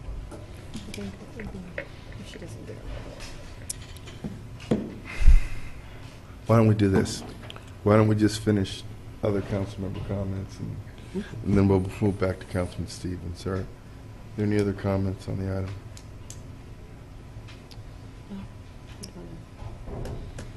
Okay. Okey-dokey. Okay, well, the issue here, ladies and gentlemen in the audience, as well as my colleagues, is that in the city of Santa Monica, let me just read this to you, it's what we'll show you there, is that it says, they state in their purpose of an R1 district is intended to provide a single-family residential area free of disturbing noises, excessive traffic, and hazards. Santa Monica also goes on to state, and the purpose of an R1 district is to serve to maintain and protect the existing character of the residential neighborhood. What is being proposed here is that we're going to merge an R1 with an R3 lot. Am I correct, Ms. Tatum? The proposal is to rezone a lot that's currently zoned M1 to R3 in order to I facilitate beg your pardon, an M1? No, R1 R1, yes. to Okay. R3. To R3. That's the request. Okay, and the issue here is just that, is that it is not necessary for us to change the R1 lot. All that is actually necessary, the issue with the R1 lot is that this gentleman wishes to utilize, this facility wishes to utilize the R1 lot for parking. They are going to build another structure, but that structure itself is going to be, for the most part, built on the R3 portion. And the concern that the residents have in the area is that once we merge the R1 with the R3, there will be able to be built there anywhere from 64 to 75 low-income housing units there. And as Santa Monica states, the purpose of R1 is to preserve, serves as to maintain and protect the existing character of residential neighborhoods. Although the people who have come, the gentleman who has come here, the entity that has come here, they have, oh, excellent. Very good, Ms. Watson. Thank you. And so, Ms. Watson, just to save time, if you could just click that with your clicker there that you have there. Oh, it's over there? Okay, well then I'll do it then. Thank you. Thank you, Ms. Watson, and thank you, colleagues, for your patience. Okay, so what I wanted to... Okay, so as I stated, in the city of Santa Monica, R1 serves to maintain and protect the existing character of the residential neighborhood. If we zone this property, the R1 portion of it, to R3, we will not maintain and protect the existing character of the residential neighborhood if they sell the property to a developer, who would then be able to build up to anywhere from 64 to 74 units on that site, as stated by staff at our last meeting. The Inglewood Municipal Code states very clearly that the following uses are determined to be special uses requiring a permit to be granted pursuant to the article prior to the initiation of any activity or development pertaining to these uses. Now, the key here is the establishment of enterprises involving large assemblages of people. They are, in fact, assembling large numbers of people, which is what they wish to do, as well as also automobiles. I'll yield my time to you. Well, you start the clock. Well, thank you, Mr. Mayor. Okay. So, thank you, Mr. Mayor. Thank you very much, and I can slow down a bit. And so, as you see, they're established through our Inglewood Municipal Code number 3 states that establishments of enterprises involving large assemblages of people, which is what they do, as well as and/or automobiles. And so, in looking at this, the Inglewood Municipal Code, this is a special use permit. This is a special use permit. This is a usage for this property. Same as what we just did with we're proposing to do for the ambulance service. This is the exact method that we need to utilize here by not changing the zoning from R1 to R3, but to simply leave it as R1 and allow them to park cars with a special use permit on the R1 portion of the lot, on the R1 portion of the property that they are attempting to merge. They own both, the R1 as well as the R3. Another issue is this, is that under the Inglewood Municipal Code, a group home, number 5, group home or community care facility, if the structure is in no manner physically altered from being a one-family dwelling, does not exceed 6 residences. Now, that is under R1.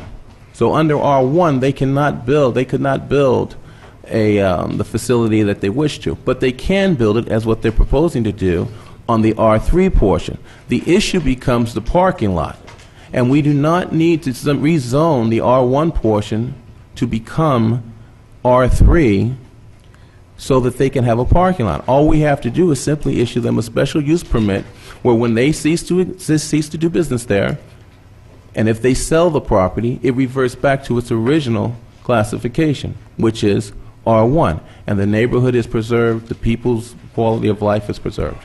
And that's what I'd like to just say to you colleagues, is that I would like to ask you to send this back to staff, and we come back with, we make a request that they bring forward a special use permit for this item, and that we utilize a special use permit to assist the facility with building their structure to help the needy, the children. But more important than that, in the event that they sell this property, we do not have a situation where 64 housing units can be built at that location. Okay. Minimum. Thank you. Thank you. Any other comment? Is there any other comment? Okay, I'm going to use a little bit of my time. I want to... Mayor, if you don't mind, just point of clarity. This is, and I had reread the ordinance, and I saw there was no mentioning of the owner or the occupant, in this case, Ability First. And so the owner specifically stated, and I heard my colleague in District 1 identify, what if and when they leave, what becomes of the zoning issue.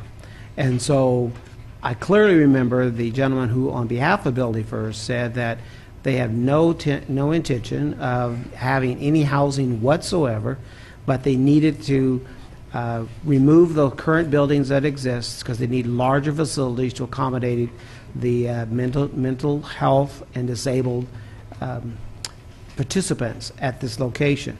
And so, hearing what my colleague is saying, he's concerned of the future. Is a covenant put on that as a R1, or that once the property does change ownership down the road, that we are compelled to honor the rezoning, or as he's indicated, can a special use permit be allowed specifically for this particular owner? A special use permit is a right. It's a privilege, and it's completely at the City Council's discretion. However, the way the code is currently structured, the R1 zone does not have a provision for a special use to allow a parking area for a property. The essential reason, or the primary reason, that the R3 zoning is required is because currently the Ability First, their entire operation is operating as a legal non-conforming use. And based upon that legal non-conforming use, they cannot expand a non-conforming use. Essentially, the project has to be brought completely up to code, and that's essentially what is being proposed as a part of this proposal. And because the R1 does not allow this use, I think the council member just put up the permitted uses, it would not allow this type of facility in the R1 zone. The R3 does allow this type of facility, and that's the basis under which they are requesting the zone change. The zone change that, if the council does decide to approve the zone change, it would be without any restrictions. They are not approving the project. The project, as I mentioned earlier, would come back subsequently, and at that time, if the council chose to try to work with the owner to request some type of recording a covenant on the approval of the SUP, that is an option at that time, but not as a part of the zone change. Okay, thank you. All right, Councilman Morales? Just to further clarify, it would be as if anything was grandfathered in, right, into a area that no longer permits that use. That's correct. They can continue to operate. But they can continue to operate because they were been there before. But That's they correct. can't make any alterations whatsoever, because if they try to make any construction improvements, they'd have to come back and now they'd have to be up to code. That's correct. That's what's going on here. Well, So that's correct. So we're rezoning it because to establish the fact that we realize that it's grandfathered in, but at this point it's become part of the area, and we understand the use they're doing and the value, so we would be changing it to R3 to take away the limits, and they would continue to be able to construct, right? That's what we're doing here, and we can't do it under the SUP because they're already kind of grandfathered in. That's correct. So we wouldn't be able to use that method. You could not. Okay, There is no provision. That's what I wanted to clarify. I have a couple Ms. Watson, would you put me down to 2 minutes? Ms. Tatum, so a couple quick questions. Sure. One, under Councilman Stevens' scenario, could they build and do what they wanted to do? No, the R1 zone does not allow, nor it not only does not allow parking, but it does not allow the group home facility. Okay. Okay, then the second question. When you talked about a covenant, though, no covenant that we enter into with this owner will bind a future owner. Is that right? It would encumber the land. So a future owner would have the option as a part of their purchase and their due diligence to look at the property and determine whether or not they would want to purchase the land with that encumbrance on it, or they could negotiate with the current owner to remove the covenant through some mechanism. So that's an option. But it's not incumbent upon that potential property owner to live with the covenant. They can try to work to remove the covenant to satisfy it in some other manner. But the city would have no say. That's correct. The city. Okay, so the city would be out of it. Correct. And then finally, how long has Ability First been operating in the city? Since my understanding, it was the 1930s, approximately the 1930s. So they've been here for a while. All right, thank you. Madam City Clerk? Yes. Oh, question from Councilwoman Dunlap. Are they going to maintain the therapeutic swimming pool that they have? That's my understanding, yes, that they are. I do believe he stated that in the last meeting as well, that they had no plans to change that in any way. Okay. It's a very significant component of their operation. Right, and actually, I know seniors throughout the city use that as well, in addition to their own population. Right. I appreciate my colleagues' concerns with regard to what people can do. It's a real concern with regard to many issues that come before us, because people do sometimes present something to us, and once we change the zoning, they can kind of do whatever the zoning permits them to do. That's a valid concern he's expressing. However, the Harry Meyer Center is a historic facility in the city with a historic use since the 1930s. They spend a lot of money fundraising. They're very, very committed to taking care of their population.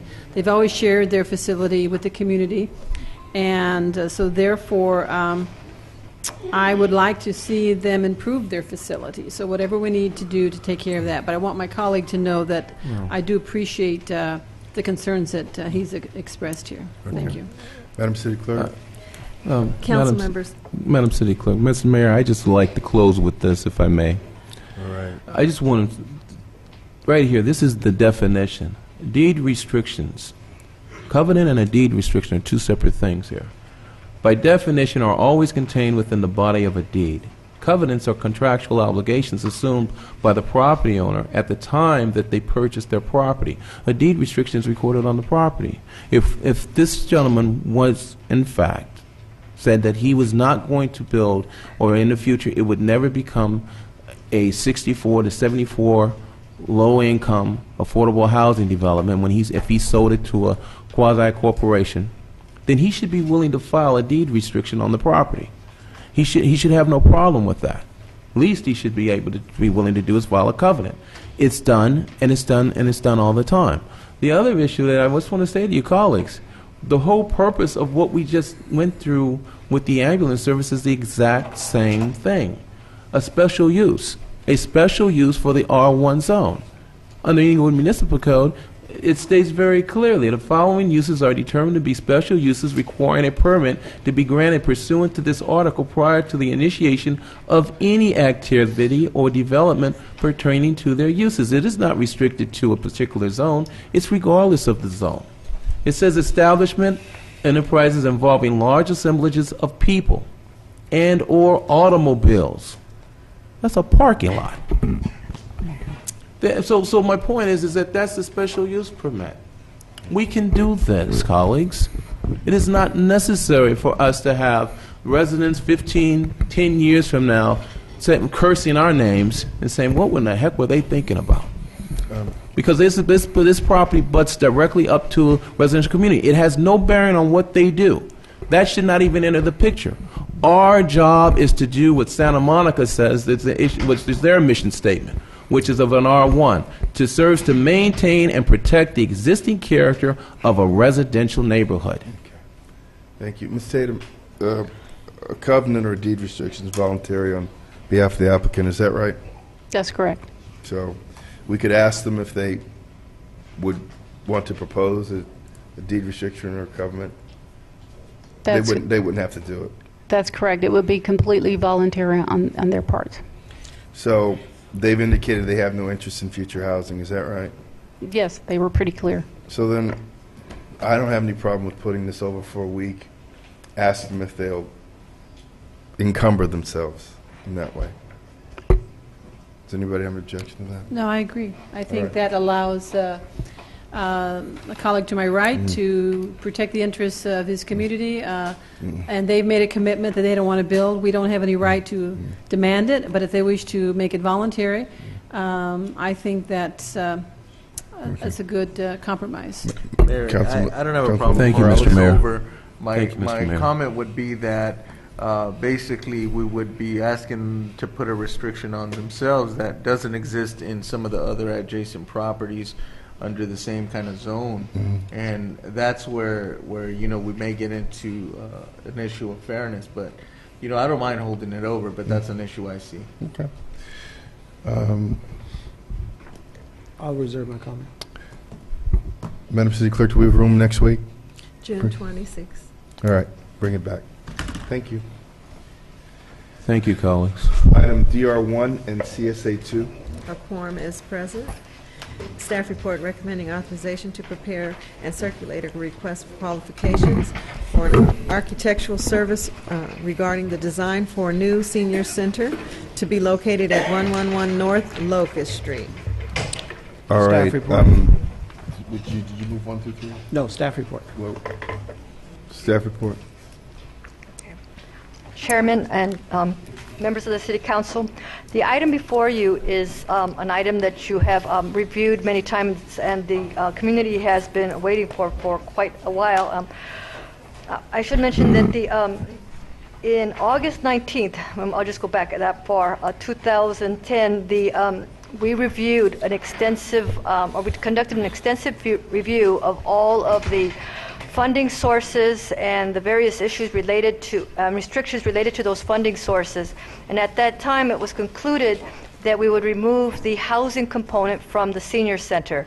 It was determined that the housing component was not feasible, that the operational cost was going to end up being a very large liability to the city's general fund, and also that the bonds, the funding sources, part of the funds that we had, were actually restricted and would not be able to be used for housing. And so as a consequence, we did need to remove the housing component. The building design was 7 stories and above grade and 3 stories below for parking. It was engineered to support 7 stories. With the removal of the housing, we now only had 2 stories remaining on this project, yet we still had it engineered for a 7-story building. And so there was also various corrective actions that took place to be able to implement the project. There was issues regarding the funding and tax increment that we had to since we were not going to use or conduct housing anymore, or build housing, we had to repay home funds, set aside funds, and there was various steps that we had to take to do that, and then various steps we had to take to be able to reuse our tax increment, and we've taken all those steps at this point. We then found ourselves in some litigation with our architect and with our construction manager over various issues that we can't discuss at this point because it's confidential.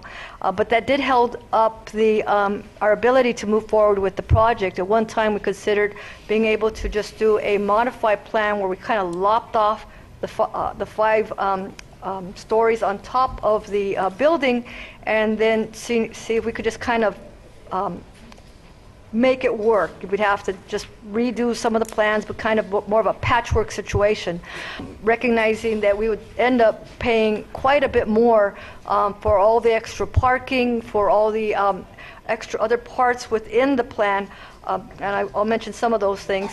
As I stated, the project was engineered structurally for 7 stories. It was going down 3 stories that had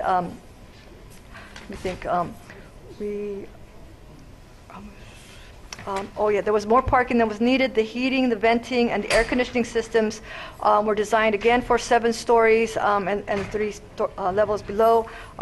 That would need to be modified. The electrical systems for the building were also designed for a 7-story building. And so we were looking at a project that, even though we only needed 2 stories, we were going to be paying for the structural elements of a 7-story building. And so after that consideration, the council did make the decision to separate this project from the litigation that was taking place with the old architect and the construction manager, and just consider a new design, recognizing it actually would cost us less to build the project, because we didn't have to build, we could engineer it to the proper needs of the building as a 2-story building and not necessarily a 7-story building. And so that was one of the reasons why the council reconsidered it and asked us to go forward with a new redesign of the project. We had intended to move forward early in this year. January was the intent, because when they directed us to do that, that was in November, and we had the holiday season coming over. And then we had to deal with the abolishment of redevelopment that occurred, and that put the project on hold. We were required to only be able to expend funds that were listed on what was called a recognized obligation payment schedule, and that schedule had to be approved by by an oversight board and by the Department of Finance. And so, although we put that schedule together, we had to wait till the oversight board was in place, and that did not occur till May.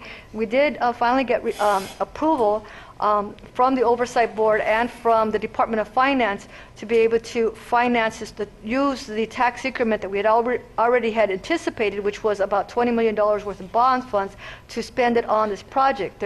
We could not expend any funds until they had been approved by the Oversight Board and by the Department of Finance. So that occurred in May, and so now we want to step forward and start moving this project. And that is why we, at this point, are asking for the first step, which is the RFQ for a new architect. And we have we in the staff report, we did kind of discuss some of the issues. It's related to the old senior center and the operations. The old senior center it was demolished, and people were placed in 6 different locations, and we'd like, of course, to bring it back. When we bring it back, there will be some extra cost to the operations, because we will then rehire some of the positions that were actually removed during the restructuring that we took place to try to save funds. We're looking at possibly bringing back the senior center manager and a couple of other, or a few more other administrative people. And then as we look forward, we have to evaluate the existing funding, or the remaining funding that we still have. And we determined that we have approximately $23.3 million remaining for the project to be able to implement, do all the design and the construction. So that is the amount that we have available, which our consultants have told us that that should be sufficient to move forward. But we have to be very careful in how we design the project to make sure that the design is not something that's overly zealous that we can't afford to build. And so we'll be conscientious in that area as well. We did come up with the steps that we need to take for the project, and we developed sort of an outline of the project schedule that we need to go forward with this project. And that first step is the pre-development step, and that's one of the steps that we're asking you to give us authorization to do today. That first step being going forward with a request for qualifications for the architects, the selection process, the visioning of the building, etc. The second step, and we are estimating on the low side that it would take about 7 months to 11 months to complete that process. And then we're looking, once an architect is selected, having them go forward and actually do the design. And I'm going to go into more detail as to that first part, but I'm just going to outline on the different steps. So we would then have go forward on the design and the approvals. That is the full working drawings, getting the building permit and processing through that, and actually getting to the place of being able to build building permits and build the project. The next part is we bid the project, we award our contracts, and then we follow up with the actual construction. We're looking at a time frame of about 38 to 54 months. 38, and we will be, really working towards keeping it on the low side. So at this point, I'd like to kind of talk to you about what we would like to do at this point or get authorization for. We are asking for authorization to go forward to do a request for qualifications for architects. We have laid out a process that includes the community in how we envision or create the vision for the architect. Our first step is preparing the RFQ and actually disseminating it. When we say RFQ, we're not looking for actual plans. We're not asking people to send in concepts. What we're looking is, what are the qualifications of the architect? Have they done senior centers before? Have they worked for public entities before?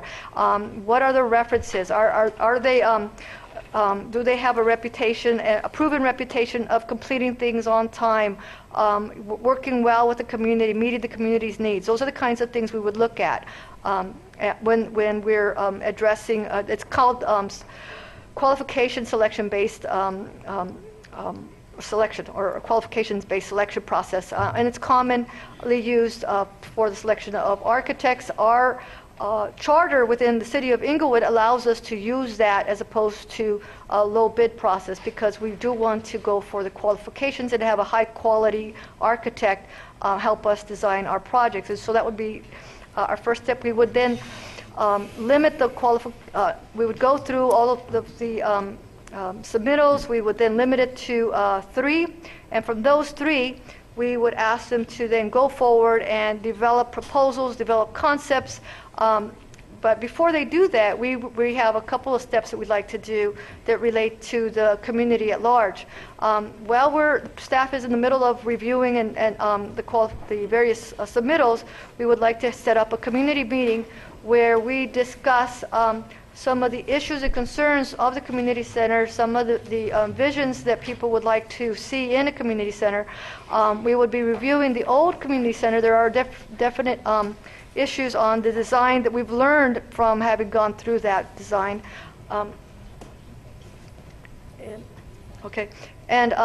And so we would present that to the community, and we would develop a summary of all of our findings so that we can then have a second meeting where we would present that to the, we would have a second meeting where we bring the 3 finalists to our to a meeting with the city council, and we would have it as a workshop with the city council and the community, where it would be the we would present our summary of our findings and our issues and concerns to the architects, all of them at large. We would have an opportunity to communicate to them what we as a community, or you as a community, want to see in your senior center. And it would be their job to ask you questions and to listen to you. And from there, then we would ask them to go out and develop concepts and come up with the designs, the competitive designs for submittal to the city council.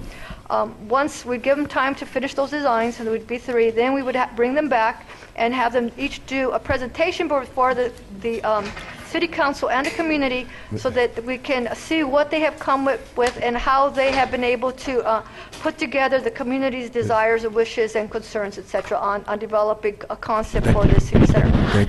Thank you, Ms. Cruz. Sorry. Councilman Frankie, we'll start at your end this time. Thank you, Mayor. Yeah, because we've been down this road before, and yes, it was this body that identified that the old architect design was not feasible financially or otherwise to be able to move forward with that project. So we scrubbed it last year.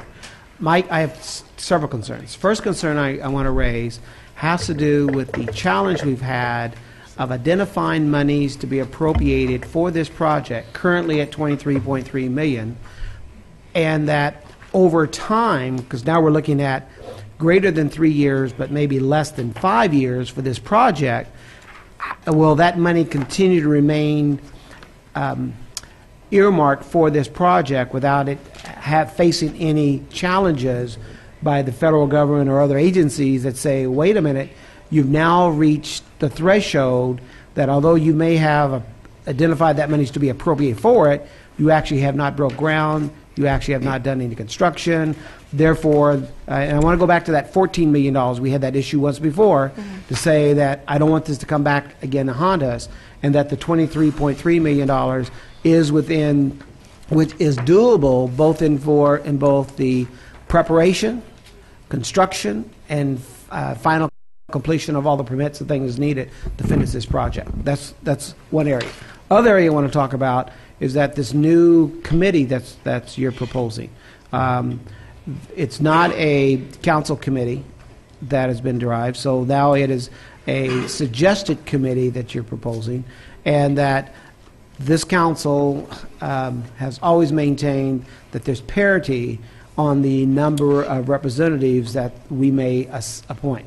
So I raise this issue on how is it that you reach the consensus that the mayor gets 2 appointees and the council members only get 1 appointee, when we have a number of seniors that we would be interested to appoint likewise to be able to engage. As you know before, the senior center people was allowed to speak as a group and not as a committee. And then there was other senior organizations that said, we use that center also. We may not reside near the senior, but Osage Village and others saying we want to be stakeholders and be able to participate in that. Those are my comments. Questions? Okay, well, actually, you don't even have to respond. Okay. I'm going to take that one off, and I'm taking mine. I'm going to put June Chavez as my appointee. So that ends that, all right? Wait a minute. Well, we don't even have a committee yet, but I'd like to speak if I may. Excuse me, Mayor. I would like her to respond to the money issue. Oh, no, I'm going to let her. I was just... I didn't hear what you were saying, though. Oh, I was taking that. I was saying I have no objection to going down to 1. Oh, thank you. We don't even have a committee yet. I understand that. Yes, Mayor. I have no objection. It's okay if I say that, right? Yes. I have no objection. All right. Go ahead and respond to his other question. Okay. Just to say, the committee can be configured in any manner that the city council chooses. It was just a suggestion, so you guys would let us know what you want. As for the funds, it's been our various consultants, et cetera, we have reviewed what it would cost and our estimates for the construction of the senior center, and we believe that it would cost, the actual construction would be less than $20 million, and the remaining funds would be used for the architect fees, etc., and the permits. We would have to be very conscientious in staying within budget and keeping a design that we can actually build within our budget. And as for the funds being earmarked, we under the ROPS we did put in $20 million, and that would be ongoing under the abolishment of redevelopment. They are looking at us trying to complete and finish all our projects within a 4-year time frame, and so. But we could continue going in our obligations if we need to go on to 5. But we do have that ability to go on over time, and they did approve the $20 million of bonds to go forward on the project. We had to submit a lot of paperwork to them, but they did approve that. As for the Section 108, we would actually be first expending some of those federal grant monies, the EDI grant monies. Some of it is due next September, not this coming September, but the following September. And we anticipate being able to expend that first to make sure that we don't meet any deadlines, and then the combination of the Section 108 and the bond funds as well. So we do believe that we will have sufficient funds and not lose any funds to any deadlines. Okay, and what about the project budget for operation of nearly a little over $3.5 million? The actual operation of the Yes, because once you get it open, then you got to staff it, and it's talking about at least 3.6 million. Yeah, Yes, and correct me if I'm wrong, but I believe that the original amount that the council had budgeted before is within our budget right now, and as Margarita mentioned earlier, we will be having to find an additional maybe $300,000 or so to hire the additional staff that's needed. So that'll be something that'll come back to council as part of the budget process to increase the senior center budget to accommodate those additional operational costs. We got 3 years for that. Right. All right, thank you. Thank you, Mayor. You're welcome. Councilman Rowley? Thank you. Actually, you caught a couple of the questions I had with Councilman Franklin. I just have a few follow-ups. In terms of us saying that we actually have enough money to move forward, who made that assessment? I don't really understand if we don't have anybody on board either. We did have a construction manager our previous construction manager actually had come up with estimates when we were evaluating which method to go forward, whether we were going to do senior center only, senior center with housing. He did help us at that point come up with estimates. And that was all inclusive of CM, everything? Yes. Okay. And you mentioned that we would obviously have enough as long as we weren't overzealous. Right. What you mean by that is that we don't have, like some sort of incredible feature, or you're just saying we can't have a pool? I don't really, well, how do you define that? Let me answer it. I think when it comes to architecture, there are some more elaborate designs that require additional structural integrity that might. So we're not talking in terms of amenities for the seniors, right? Yes, it would include amenities as well. See, and that's what I want to know. Where are we drawing the line in terms of we have enough for this and not that? I just want to set the right expectations here because this has been a long time coming, and obviously, you said a little bit about the history, but when the seniors get to open up and do the charrettes, I'm assuming they're going to be able to voice their opinions, and I want to know what kind of limitations they're going to have. We did talk about actually putting on board, circulating the RFP. Actually, we're talking today with some of the staffing, a construction manager, so that we can make sure that as we go forward with the conceptual drawings, that we are staying within a budget. And so they can help us review that part and also work with the seniors in understanding some of the costs. And so we did want to incorporate that person in as we go forward with the visioning process. Okay. All right, thanks. All right. I'm gonna go. Mrs. Cruz, a couple of things. One, let's be real clear on why we're doing away with the other architectural work. It's because the design was done for a building that would be far over-engineered for a two-story building. Over-engineered electrical, over-engineered structural, and also we would just be cutting the top off of a seven-story building. Is that right? Yes. Okay. And so that's why for economies of scale, it's necessary that we go back and we build a building that's designed to do what we want it to do. There will be no housing. Okay. And secondly, there's going to be a lot of probably discussion about the committee. I like it that there will be seniors identified by Parks and Recs that have, always been interested in the project. I don't have any problem with the mayor and council members having appointments because that's only going to be people that they look to for information that are really interested in, and that's why, I'm going to make the pick that I make. So, but what I want to make sure of is that there will be a number of public meetings so that any senior that cares to come and voice their input, opinion, wants to see the project, prospective designs, that they will be involved every step of the way.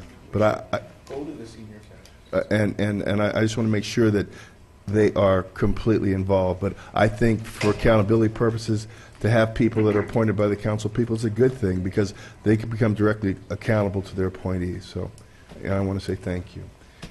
Councilman Stevens? Yes, Mr. Mayor. I just want to say that I am so glad that you took the bull by the horns on this particular topic. We both came on. We were not the cause of that senior citizen center being demolished as it was. But I just want to say, sir, that hats off to you. For us, we're going to cut our losses. We're going to move forward. And thank you for your leadership, sir, on this particular item. Thank you very much. Outstanding. Thank you. Councilwoman Dunlap? Yes, I have some comments. I actually, Ms. Cruz, would like a very simplified version of this. This is very complicated this evening, and I don't think it's clearly laid out. To begin with, I do agree that I think all the seniors who are interested should have an opportunity to give input. I mean, one of the problems we had last time was there was a small group, and then the other seniors in the larger group said, wait a minute, we didn't ask for that, or we didn't want that, or we didn't approve that. So I think that's an issue, meaning I think all the seniors should be able to hear, to give input to the three finalist architects. Like I said, I really want something laid out a little more clearly to this body, because with regard to the architects. And I would hope we'd give some additional points, or however they're scored, to local architects, because we have some very well-recognized and nationally renowned local architects. And you mentioned if they have built government buildings in the past, you're looking for that. I'm almost looking not to have that, because the private sector business that I've seen sometimes is far superior than what may have been built in the public sector. There's actually more accountability. So I don't think for my own self that someone who's actually built something under a public agency is necessarily a badge of honor, as much as the quality of what they have done in the past. We have an award-winning architect here in the city of Inglewood. I don't know that they've ever built a public building, but they're a national award winner, so we should look to them to see what they can do for us. Also, I believe in the RFP, the initial RFP, I'm assuming the $10,000 stipend comes after the three people are selected, the three firms. And once those firms are selected, then I'm assuming you have the first meeting with the seniors, because these architects need to hear the seniors from the very beginning, not just the second meeting, as it sounded like you're talking about. And also, I think you need to put in there, I don't see the square footage for the various services you want. That needs to be there, the amount of parking you want, the size of the cafeteria. I don't see any of that listed here. You list the services, but I think the square footage that you believe is necessary should be very clearly defined early on in the RFQ, so they can begin thinking. It takes planning. They can't just rush these things out. So I think you need to put that in there. Okay. And with regard to the RFP, this member of the body wants to see it prior to it going out. Certainly within 4, 5, 6, 7, 8 days before it goes out, I want to see the RFP. I want to know who is going to be selecting the architects, which it doesn't say, just as a selection committee. I want to know who makes up this committee. And obviously, it's a long time coming, and I'm sorry it's taken so long. Actually, it's just a shame that the former building was torn down prematurely, and the people or person most responsible for that isn't even here now. But the seniors have been waiting for a long time. It sounds to me like it's up to 5 years. We may not all make it. It's another 5 years, because it's already been, 10, 12 years. So we're very anxious that this does get done in the proper manner. But I would like to see Mr. Fields a more simplified process and procedure presented not only to the public but to the members of this body. And I do believe that every senior who wants to give input should have an equal opportunity to give that input, period. So I actually have a concern about the committee staff picking people. You know, I want people, everybody who's interested to be able to participate. Remember, some people who are very interested and outspoken, certain members of staff say, well, we don't want to pick them because they're argumentative or whatever. No, we want these argumentative, outspoken individuals who want to really help and be involved. So I actually want to see every senior getting, and I'm not really in support of this senior committee as much as I am making sure the meetings are advertised and people are there. And the same people who really want to give input, they're going to come to all of them and give their share. But I want the people who are committed. I'm really not crazy about staff picking people. That's my feeling about that. Let's see. Anyway, I want to see the more simplified time schedule, please, with regard to the RFP, what kinds of things you think are going to be in it. Like I say, with the square footage for each of these services, I don't see that anywhere. Parking, and be mindful, the last time we did it, they didn't even use the whole lot. They had a big driveway, 20-foot driveway, which was a waste of space. We actually can use the alley. So there's lots of things we need to do to make sure we maximize the space. And I look forward to a very modern, progressive, well-lit building that our seniors are going to absolutely love. And there are some amenities that we can put in there if we plan right. But once again, the selection of the architect is critical. An award-winning architect is really what I'd like to see because we deserve the best. So please get that to us, Mr. Fields, with regard to the layout of the time frame and the procedure, so we can go. And I want to see. So any member of this body who wants to see the RFQ several days before it goes out, are you going to be providing it to them? Yes, if that's what the council's requested. Well, see, once again, I don't know that the council's requested it. I'm a that member of this okay. body. I want to see it. We'll make sure. Apparently we have to vote. We'll make sure it happens. Well, he's just said if that's what the Are council you wants. making that as a motion? Yeah, I move And that I every second. member. Thank you. Every member of this body have an opportunity to review the RFQ a few days timely prior to going out. So if we wanted to put it on the agenda, we could. Thank you. It's seconded. Move items 1 through 3. Can we There's a vote on the motion. motion? On the My vote motion. on her motion. Councilmember Stevens. Okay, so I'm sorry, Ms. Dunlap, you said a lot. Her motion is to see the RFQ. See the before- RFQ prior to being sent out. Okay, aye. Dunlap. Aye. Morales. Aye. Franklin. Aye. Mayor Butts. Aye. Move items 1 through 3. Second. Madam City Clerk. Oh, just a quick question. The $10,000, is that going to be in the RFQ? Is that why we're approving of that item? To list it in the RFQ so the architects Yes, know that that's that there? they will Yes. be. Okay. Madam City Clerk. Councilmember Stevens. Aye. Dunlap. Aye. Morales. Aye. Franklin. Aye. Mayor Butts. Aye. DR2. Staff report recommending approval of confidentiality and non-disclosure agreement between the City of Inglewood and Golden State Water Company. Move approval. Second. Madam City Clerk. Councilmember Stevens. I've got a question. All right. Quick question. Mr. Frisbee, how are you today? Good. I just have a question now. The geographical service area that they provide water to is from where to where? Exact area south of Imperial, south of South of Century, Mr. Stevens. between Prairie and Crenshaw, correct? There's on Priory, east of Priory and Crenshaw. Okay. Okay. That's great. And that's it? No, I actually think it's also east of Crenshaw as well. It kind of jogs Between around. 100 between It's 108th it's primarily 108th south Imperial of Highway. Century. South of Century? Yes. Okay. That is correct. It does jog around Yeah, on it certain jogs areas. around. Okay, and so this is for them to share information with the city? This is to get the rates, the consumption that's used by the residents over there in order for us to properly bill for the sewer rates. Okay. All right. Thank you. Madam City Clerk. Aye. Aye. Aye. Aye. Okay. Well, I guess we're at CM1. No verbal reports, Mayor? Okay, before we get to the city attorney, call to order the City of Inglewood as the successor agency. Madam City Clerk? We did that one for DM.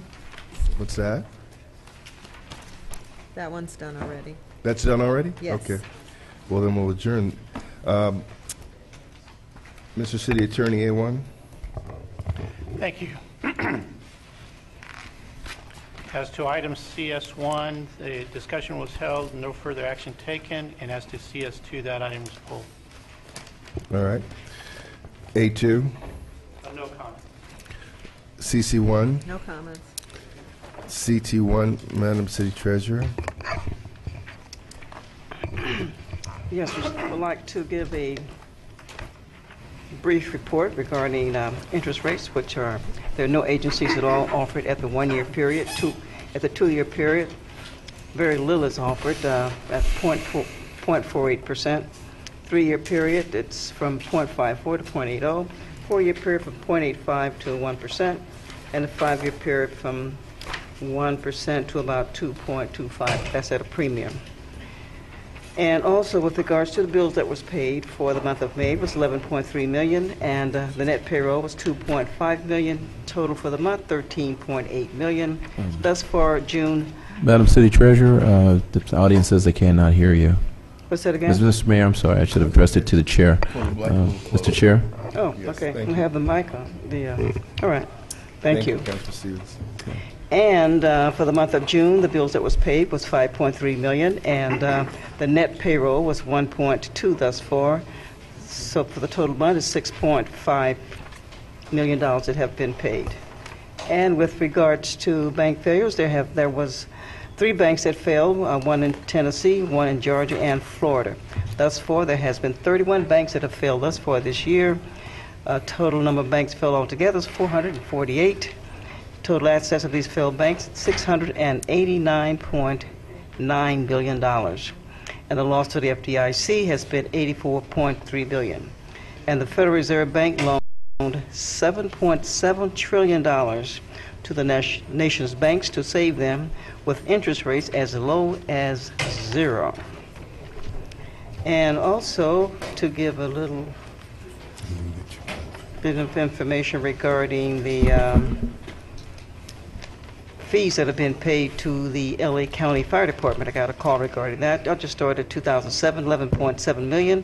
Fiscal year 2008-9, $11.8 million. 2009, $12 million. And 2010-11, $9 million. And thus far for this fiscal year, there's been $5.7 million that has been paid to the LA County Fire Department. And with regards to funds that have been generated by the parking funds for the 7-month period ending April 30, 2012. The revenues that have been generated thus far is $1,999,189. The citation part is $1,894,437. And the expense has been roughly $1.8 million, and most of that has gone to contract services, which is the management services rendered by the city to the city by a professional account management company. Okay, and a little bit regarding the home sales for Inglewood. The LA Times had an interesting article that 1 in 3 homes is basically underwater, meaning that the mortgage exceeds the fair market value. And the units that were sold in Inglewood thus far this year has been 43. And the median price range has been from $211,000 to $294,000. And the city of Hawthorne, 38 has been sold, $305,000 has been the median price. Carson, from $266 to $282. Culver City, $603,000 to $799. 16 have been sold in Culver City. Redondo Beach, 48 have been sold in the range of $629,000 to $915,000, and in El Segundo, there has been $832,000. In City of Torrance, 84 units were sold, and the price range was from $363,000 to $654,000. And in the City of Santa Monica, 20 units have been sold, in the price range of $930,000 to $2.6 million, and that the units have been sold. So the housing market is actually picking up just a bit. And with regards to the daily interest rates for the state local agents investment fund is 0.36. That's the daily rate, and the quarterly rate is 0.37. And the source of those homes that I just gave that information is the Los Angeles Business Journal. And I also got a call regarding the Save Your Home California. Again, that's an article that appeared in the LA Times. $7.76 billion is actually available, and less than $25 million has actually been used. And homeowners can get funds for making payments up to $3,000. And also, it has a principal reduction fund, and you can access that on the EDD website, Employment Development Department. And you really should check that out, because I've been following some of the homes, and I saw a particular long-term resident here in Inglewood who's been here at least 45 years, and saw that her home is in foreclosure. So do check that out. This is really money that's available to California, and $2 billion has been allocated to just California.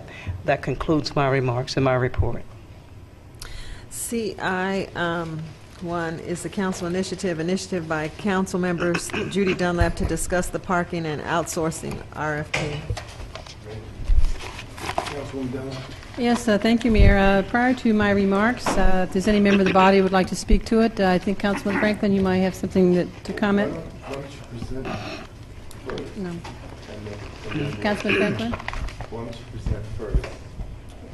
All due respect. All right, Councilman Franklin. Thank you.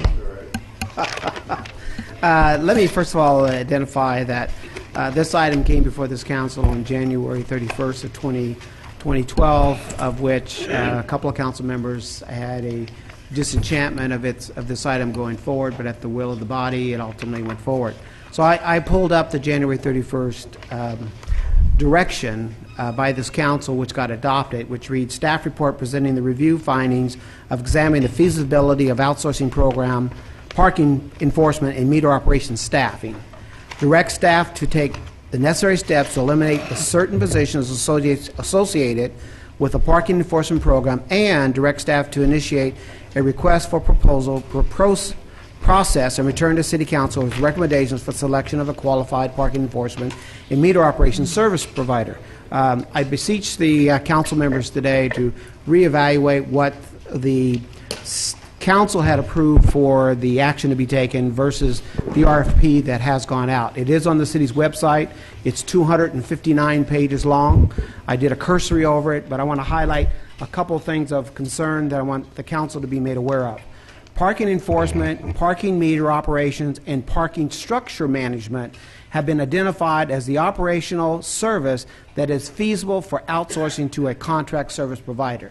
I do not recall there being anything involving parking structure management. Additionally, the City Council has requested staff to seek creative financing alternatives from bidders as part of the RFP process that would provide an upfront payment by a contractor. And there would be a selected concessionaire that would share in a fixed percentage of the parking revenues generated by the parking operation. The other item I want to identify has to do with the contractors will be required to provide their own vehicles and radio equipment for parking enforcement and meter operations at the start of the service agreement. However, the other equipment, such as handheld ticket writers, automated license plate recognition, recognition equipment, office equipment, parking meters, repair parts, and tools will be initially provided by the city. Again, I don't recall this council giving that kind of direction, and so I just reach out to my colleagues to weigh that under consideration. The other items I do want to stress that there's an evaluation committee that should consist of the city staff and others as deemed necessary and appropriate by the Parking and Outsourcing Services Department manager.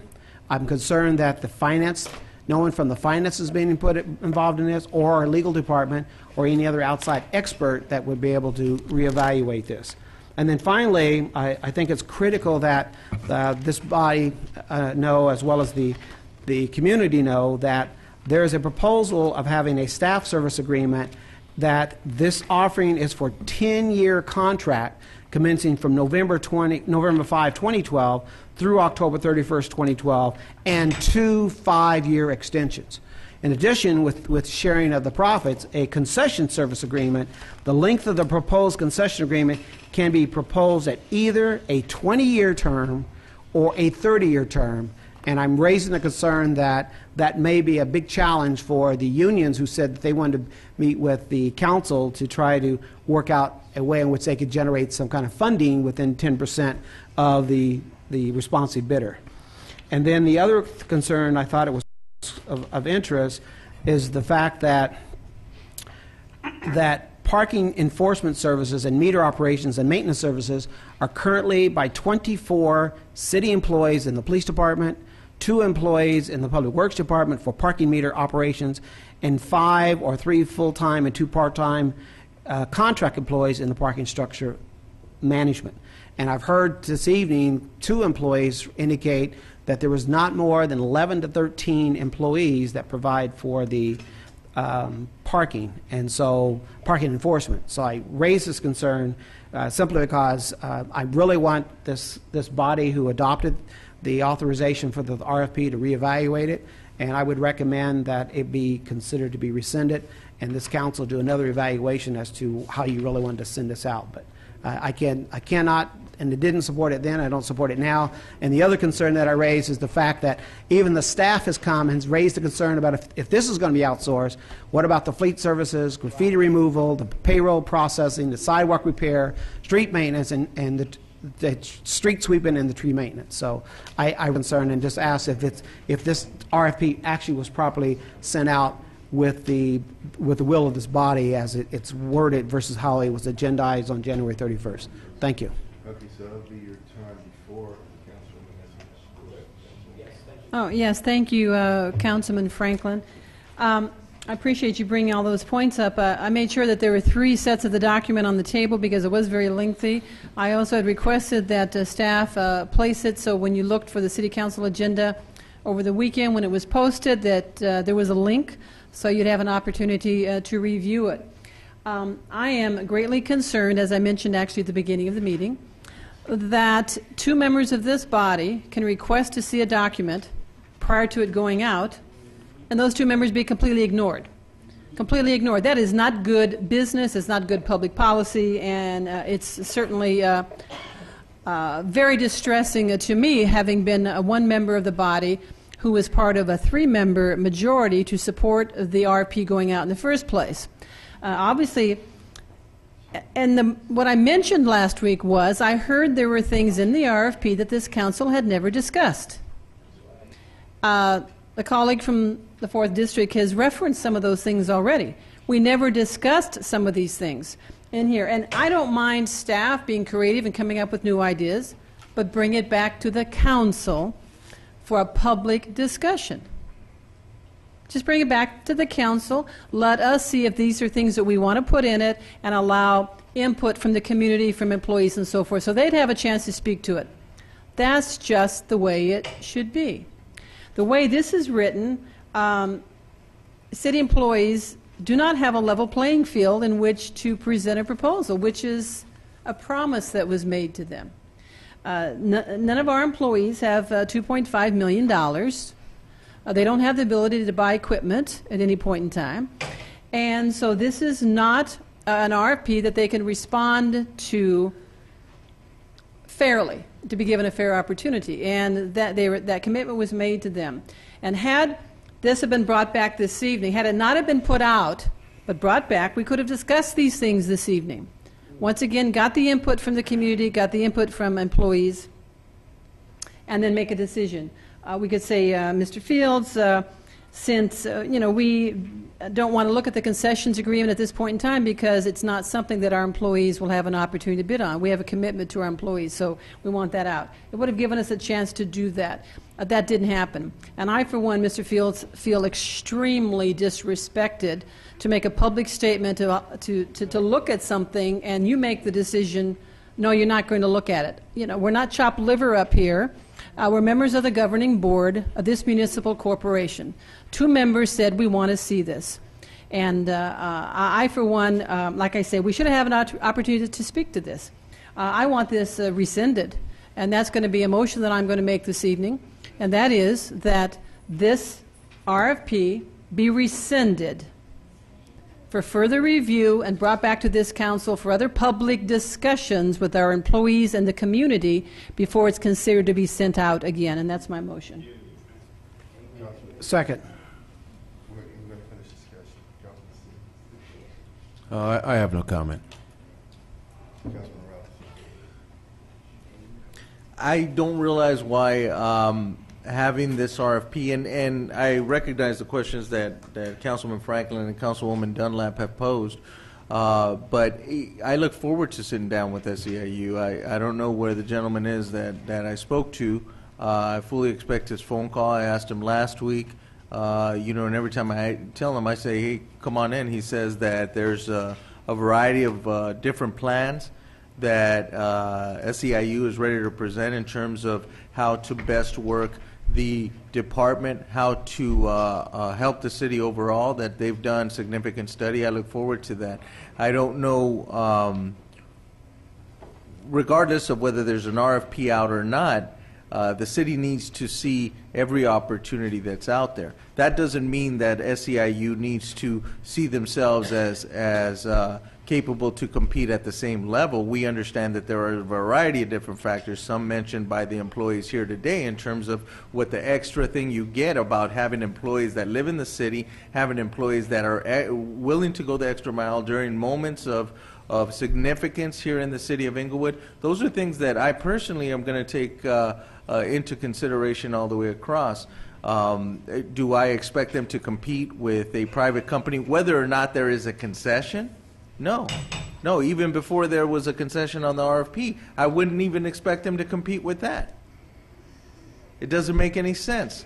What's going to make sense is what comes out on the bottom line, as well as the factor in the ability for the city to complete their job in a most productive manner. So those are my comments, and I fully expect the phone call. I really hope they do reach out to set up the meeting. I look forward to that. Thank you. My comments as follows. First of all, everything that you do in city government is balancing out. Now, we're a city that has completely community reserves and no reserves. We have unfunded long-term liabilities in our employee medical that we're going to have to talk about. Please turn on your radio. I'm doing the best I can. How about now? Yes. All right. Let me start over. We're a city. We're a city that has depleted reserves. We have unfunded liabilities, particularly in our employee medical, that the council all participates in, that have to be addressed. And we should be informed as to what every option we have to make our finances whole. My colleague that made the motion, she's the one that's always talking about we have to be more creative and look for creative opportunities to increase city revenue. That being said, the employees and their jobs are a big balancer against revenues that we might receive. And that's why we make decisions. But we shouldn't say, oh, we don't want to see what we might be able to get because our employees can't compete. I, for one, for $2.5 million, if our employees could come within 10% of what the revenue generation was, I wouldn't get rid of our employees. But we need to know, on behalf of this community, what options are out there. Excuse me, sir. When we let this RFP, it was just for an outsourcing type of arrangement, but it wasn't limited in any way as to what type of alternatives we were looking at, was it not? No, sir, it was not. Okay, and so my point is this, that staff did what they were supposed to do. They looked at other models across the country, and they made it clear that we want to see out-of-the-box solutions to solve our financial problems here in the city. Even if we were to decide on some type of outsourcing solution, I would be the first to say we need to maintain employment in any way we can for any of our displaced workers. If we were to receive a windfall that was so great we couldn't ignore it, I would say those workers that were displaced to other agencies, they should share in it. That's the way I feel about it. But what I'm saying, what we can't do, we can't just say, oh, we don't want to see what the universe out there holds, and then critique our staff for looking at all alternatives available to the city. Nobody wants to see our employees maintain more than me. And so that's not true. But what I do feel we owe our community, what we owe this city, is to look at every alternative to make this general fund whole as best we can, in addition to maintaining as many employees as we can. And I'll tell you right now, with our long-term unfunded liabilities, if we don't do something creative, we're not going to make it. And that's just a fact. All right. Thank you. Mr. City Manager? Yes, Mayor, I would like to expound on a couple of items that you mentioned earlier. As you stated, I will be meeting with representatives from SEIU next week, and what I'd like to recommend, or what I plan to discuss with them, is an option whereby the employees are taken out of the official RFP process. I agree with and that. It's almost like the meetings that I've had with other staff regarding restructuring. This is an internal issue that I'd like to meet with them and discuss some restructuring options for the department. I'd like to bring those, conclude those meetings and bring those recommendations back to you before we get the RFPs from the private sector. You're right, there are a number of components of the RFP at which the employees the city cannot compete. But I've talked to Dean and other staff on my management team about some options that might allow them to compete more favorably with the private sector. So I'm looking forward to meeting with them next week and coming up with some options so that it's more of a collaborative effort as opposed to an adversarial one in which staff is perceived as working against SEIU. Okay, and since we're still on my time, I've never felt that the employees should have to compete directly with outside vendors. I felt that we should allow them to look at their own efficiencies, use their knowledge of what they do, and come to us with suggestions for how we can remove barriers for their performance. We should also make sure that anything that anyone bids for, the other duties that the young lady talked about so eloquently, that needs to be included and considered as far as anybody that bids for this on RFP. But I never felt, and as I talked to our employees, I never felt that they should have to compete directly as a vendor. They should be allowed to say what they can do to bring revenues somewhere within 10% of what we were offered, and that was never meant for them to compete. All right. All right, we have a motion on the floor, Madam City Clerk. Actually, Mayor, I want to make a comment. Well, come on. All right, please, go ahead. I think part of the point here has been missed, and that is this is a council-run government, not a staff-run government. We asked to see a copy of the RFP. As I mentioned earlier, I'm going to repeat it because it seems to have gotten overlooked.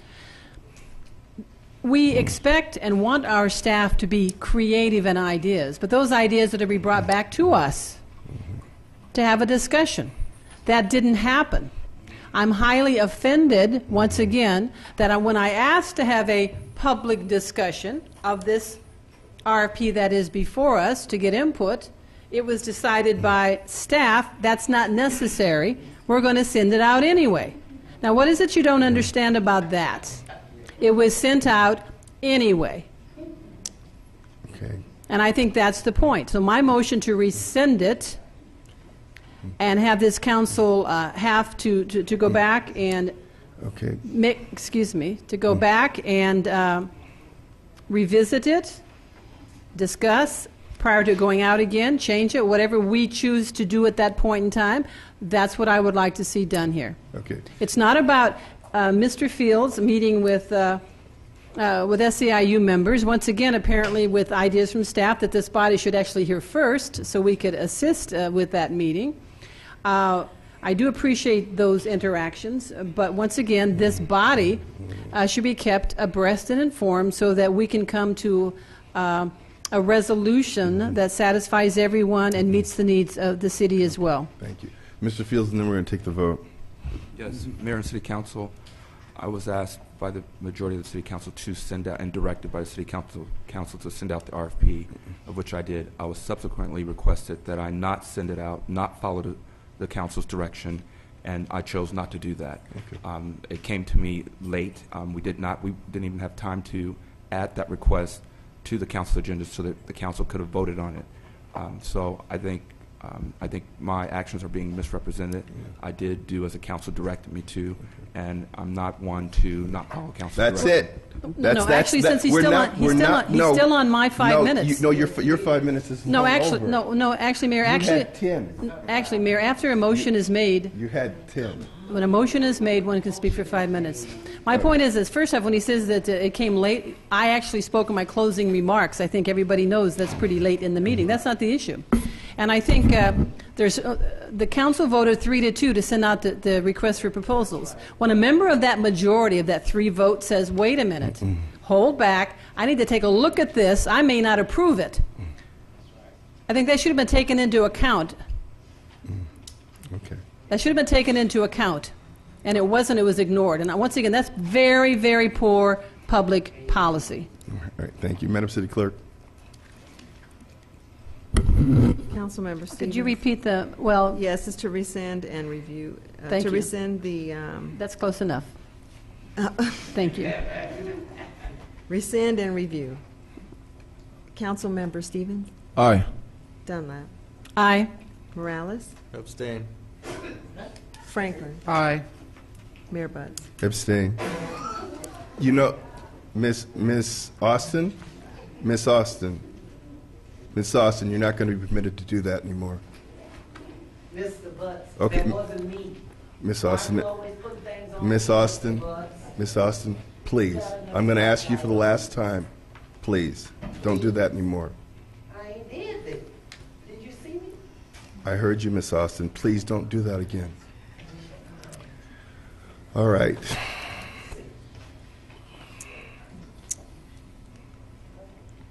Public comment. Persons No, wishing- actually, appointments to boards, commissions, please. Are there any? Yes. You didn't give them to me.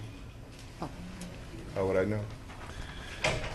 Councilwoman Dunlap nominates and I appoint Danny Kirkpatrick to the Citizen Police Oversight Commission. Move concurrence. Wait, excuse me. What commission was that? Citizens Police Oversight. The Police thank- Oversight Commission. Thank you. And Madam the City name Clerk. was? I didn't hear the name. We have Danny something prepared for you. Kirkpatrick. Yeah. Thank you.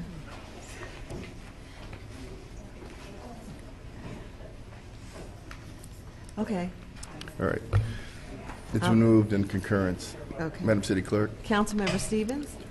Aye. Dunlap. Aye. Morales. Aye. Franklin. Aye. Mayor Butts. Aye.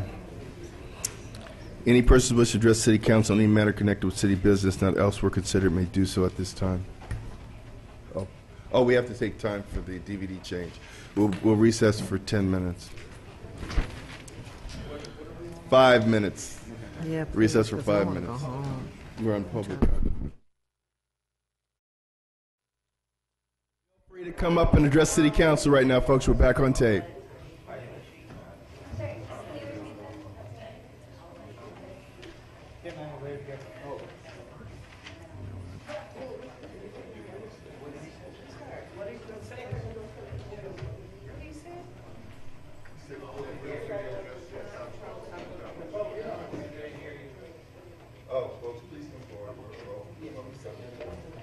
All right, can you hear me? We can hear you. Okay. So good evening, Mayor, Council, and staff. My name is Ben Foster. I'm a researcher with Good Jobs LA. I no longer live in Inglewood, but when I was a kid, I used to live on Short Street, right off of La Cienega. And so I'm really happy to be back here in Inglewood and hopefully helping you enforce your blight ordinance, or what's known as the foreclosure ordinance, which you passed in 2010 and enacted in 2011. You've already enacted a really tough ordinance, but without dedicated staff enforcement, the ordinance becomes little more than a paper tiger. Taking immediate action to enforce the foreclosure ordinance will bring the city of Inglewood closer to fulfilling the fundamental promise of this policy, which is to protect our communities from blight, vandalism, and crime caused by careless out-of-state banks. So far, Inglewood has issued $0 in penalties for blighted properties in the city of Inglewood. And we know there's blight out there. You just walk around, you walk down the street. In fact, when Good Jobs LA activists spent a few hours looking at bank-owned foreclosures in Inglewood, they found at least 11 properties currently in violation of this ordinance. But Inglewood isn't alone. Just last week, the Los Angeles City Council revised its ordinance to address the rampant, unchecked blight they found in their districts. And we don't have to look very far to find model enforcement or positive revenue-generating outcomes. Look at the city of Richmond. It's roughly the same size as Inglewood. And already they've issued $1.8 million in fines and collected more than $500,000 in fees. Or look at Riverside. It has one of the strongest strongest ordinances in the state. It's imposed $7 million in fines in the first year alone and was able to rehire 6 full-time staff. All things being equal, we would expect the city of Inglewood to have issued $2.4 million last year. That's if we were as aggressive at enforcing the ordinance as Riverside. So that's $2.4 million for enforcing this ordinance, which has already been passed and which needs no amendments. A comparison of what these and other cities have done can be found in our blight book. And I'll be sure to leave copies for the mayor, council, and staff here. So if you have any additional questions, Good Jobs LA, we'd love to lead a workshop to help figure out how to impose fines and collect fines as well for this issue. So in the end, stronger enforcement will improve the city's bottom line and improve the quality of life for its residents. So thank you so much for your time. Thank you. And then who do I hand these booklets to? Sergeant at Arms.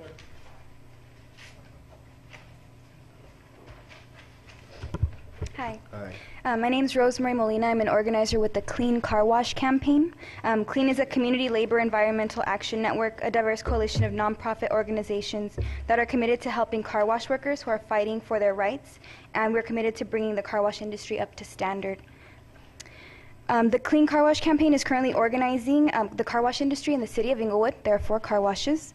And I'm here today on behalf of car wash workers who live and work in districts 3 and 4. Car wash workers are some of the most exploited workers in the city of Inglewood, many working for less than minimum wage and without the basic protections required by law. At Century Car Wash on the corner of Century and Inglewood in District 3, workers are earning $50 for a 10-hour day of work. That's far below minimum wage. They're also not receiving rest and meal breaks required by the law, and when a group of workers stood up for their rights, they were fired. Furthermore, the Federal Department of Labor, the Labor Commissioner, and Cal OSHA are conducting or have conducted investigations at these 2 car washes based on workers' reports of wage theft, health and safety violations, and criminal activities inside the car wash. The NLRB is also working on charges against Century Car Wash, and at Crenshaw Imperial, there have been numerous Cal OSHA investigations and citations for violations. And that's in District 4. The health and safety of these workers is at stake, as well as the well-being of their livelihood and their income. For the sake of these workers and residents of Inglewood, we, the Clean Car Wash campaign and car wash workers of the city of Inglewood, urge the City Council to explore active ways to ensure that businesses are run responsibly in the car wash industry, to ensure that workers' rights are respected, and that city money is not being used in these car washes, for example, in the form of fleet vehicle contracts. The City of Santa Monica also has 4 car washes and has begun working with us and started open dialogue to make sure that taxpayer money and city money is not going towards these bad car washes, and also to make sure that there is city staff on a city level looking at any possible violations that they can enforce at a city level. So we welcome you to work with us. I look forward to contacting some of the members, and I thank you for your time. Thank you. My name is Alfonso Parker, and I'm going to continue to beat you to death every time I come in here with this issue, because everything we talk about is about money, where we can get money. I'm a veteran, not only a Vietnam veteran, but a veteran, and there's a lot of them here. I don't know if you read the paper this morning, but a 92-year-old World War II veteran finally got his 100% from the VA. Hendrick out there, you got veterans out there, 10 cents on the dollar for the VA. Those fellows have money coming to them. Do you know what that would do as cash influx into this community? Each one of them veterans got their 4,000 or whatever it is, 100%. Even if they got drunk off it, you can't because you kill yourself, a month, $4,000, the taxes they would pay on it into this community. These veterans that are losing their jobs or might lose them that work for the city, might lose their homes. A lot of them are veterans because they look old as me or, almost. They wouldn't have to worry about their homes. If they cut them down to 4 days like you got people working, they would have a supplemental income to keep their homes and maintain their children in the college or wherever they got to go. You have a cash cow out there sitting in your community, and it's going to get worse because now they're turning these low-level people out of prison because the federal government and whatever don't want to take care of them, and they're going to put them back on the cities. They're looking for places. You haven't heard it yet, but read the paper. They don't hide nothing for you. Just like it's a massive jigsaw puzzle. All you got to do is read and put the pieces together. They're going to be looking for places to put them just like these veterans in your community. And I worked there. I had a business in South Central, and one of the problems they had, senior citizens used to come to me the end of the month.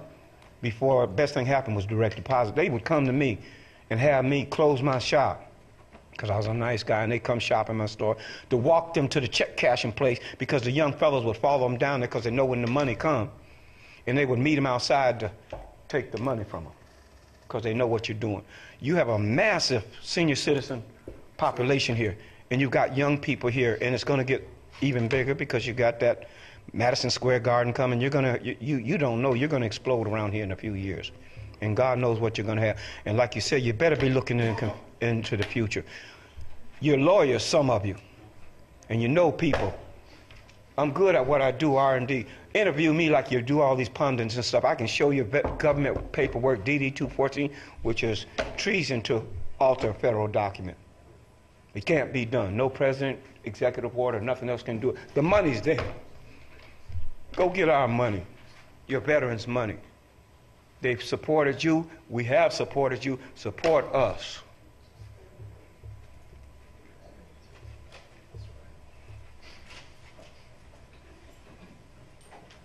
Good evening, Mayor, Council, and citizens. I want to touch on two things tonight. First, I want to start off with the issue with the seniors in the senior center. I happened to be privy at the time 5 years ago when they did a groundbreaking. The groundbreaking was supposed to be for a building to be built for the seniors, but in essence, the only thing that happened was it was a groundbreaking to a demolition because nothing happened. That ground remains hollow, barren. The thing is, I'm not blaming the council for what happened. I'm not going to name names of people. Everyone's probably familiar with who the people were. We had our mayor that kept going back and forth to Washington, D.C., advocating for money for the project until the project dwindled down. They keep getting the money, assign committee members who draw a salary off the money, take some of the money, get a surveyor, get an architect, draw up plans. We've gone through this cycle over and over again. The last time it happened, they drew up plans for a senior citizen center. That wasn't put into fruition. Now we're only dealing with $20 million, and we're already chipping away. You're talking about putting some committee members, $10,000 over here for a new architect. We have city workers that can work on city projects. We should consult on some of them on some of our city projects. And I just feel that the citizens, the senior citizens in particular, are owed better than that. It's been a long time. We broke ground over there. It's been well over 5 years. Basically shoved the seniors over there towards Centinela Park. I think we deserve better than that. We shouldn't be spending additional money. A lot of times I see this council go out for people, advisors, consultants, and everything like that. The report comes back, and I never see anything come of it. And then later on, a couple of years later, we need to go with this issue and do that again. And I just want to touch on that as far as the seniors go and the senior citizen center go. And I also like to touch one more time on the parking situation. just the reality of the situation is this. As it's been pointed out before, we used to have more people, upwards of 40 people. Now we're down to, 13, 14, 15 people. Some of that staff is in office. You know, some are doing special details. We got school details. We got street sweeping in the morning. And then we're taking work furloughs. That's one less person that's not going to be here, that's not going to provide citations that day. And this is the reality of the situation we are in. It may not seem like or be something that you want to, but we are understaffed. That's one of our main problems. Two problems that we have: management and that we're understaffed. And I'm just letting you know that's what the situation is going to come up later on when we discuss this further. Thank you.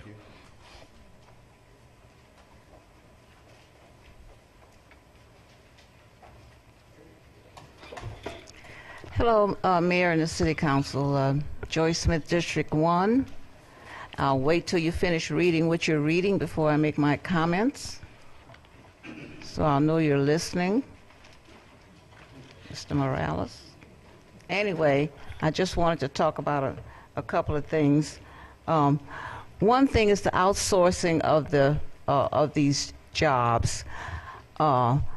You do it to save money. Outsourcing is not always what it's cracked up to be. When you outsource something to these contractors, they try and, hire people at the cheapest rate that they can, which means that you get people very often who are not qualified to do the job. You have people here who are experienced and who are qualified. I know the reason you're outsourcing is so that you can save money on their medical and retirement and benefits and that sort of thing. But they are asking to work with you, and they have ideas to give to you to raise money for the city. And I would hope that you would try to work with them, because they are Inglewood residents. They go over and above their duties very often. They do a good job. They know what they're doing. They have a lot of experience. And that's some things that you would not get if you contract these services out. Also, a way to save money, I heard the young man talk about collecting on blight in the community, which there's a lot of. You can get money through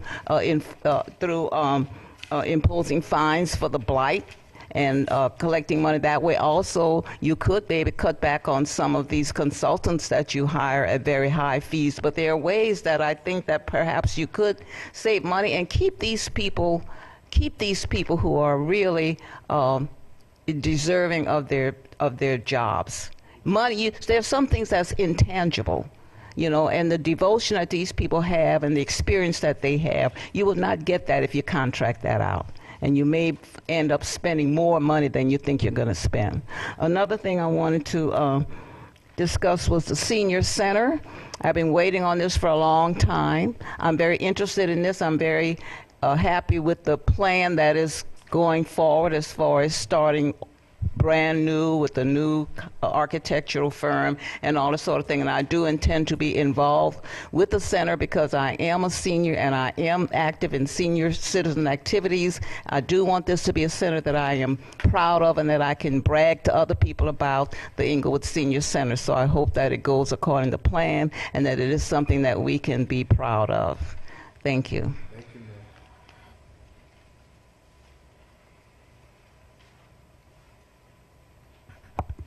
Good evening, Council and Mayor.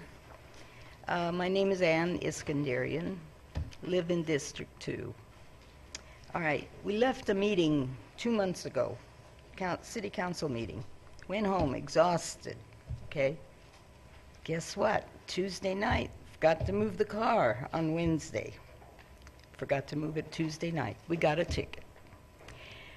There is no sign posted in front of us.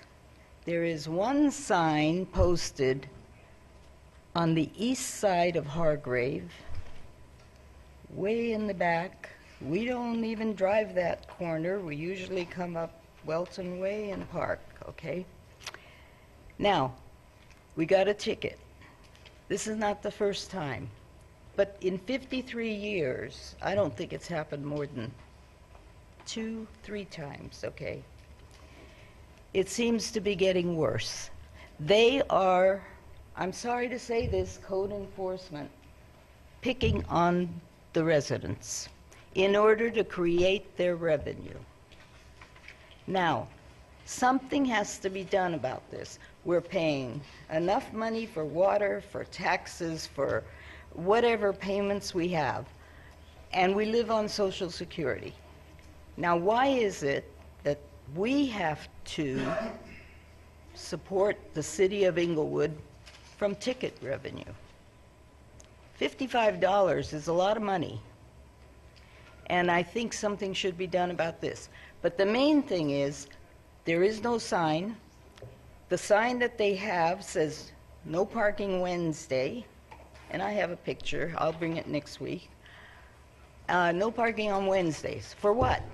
Okay, it doesn't say for trash pickup. It doesn't say for street sweeping.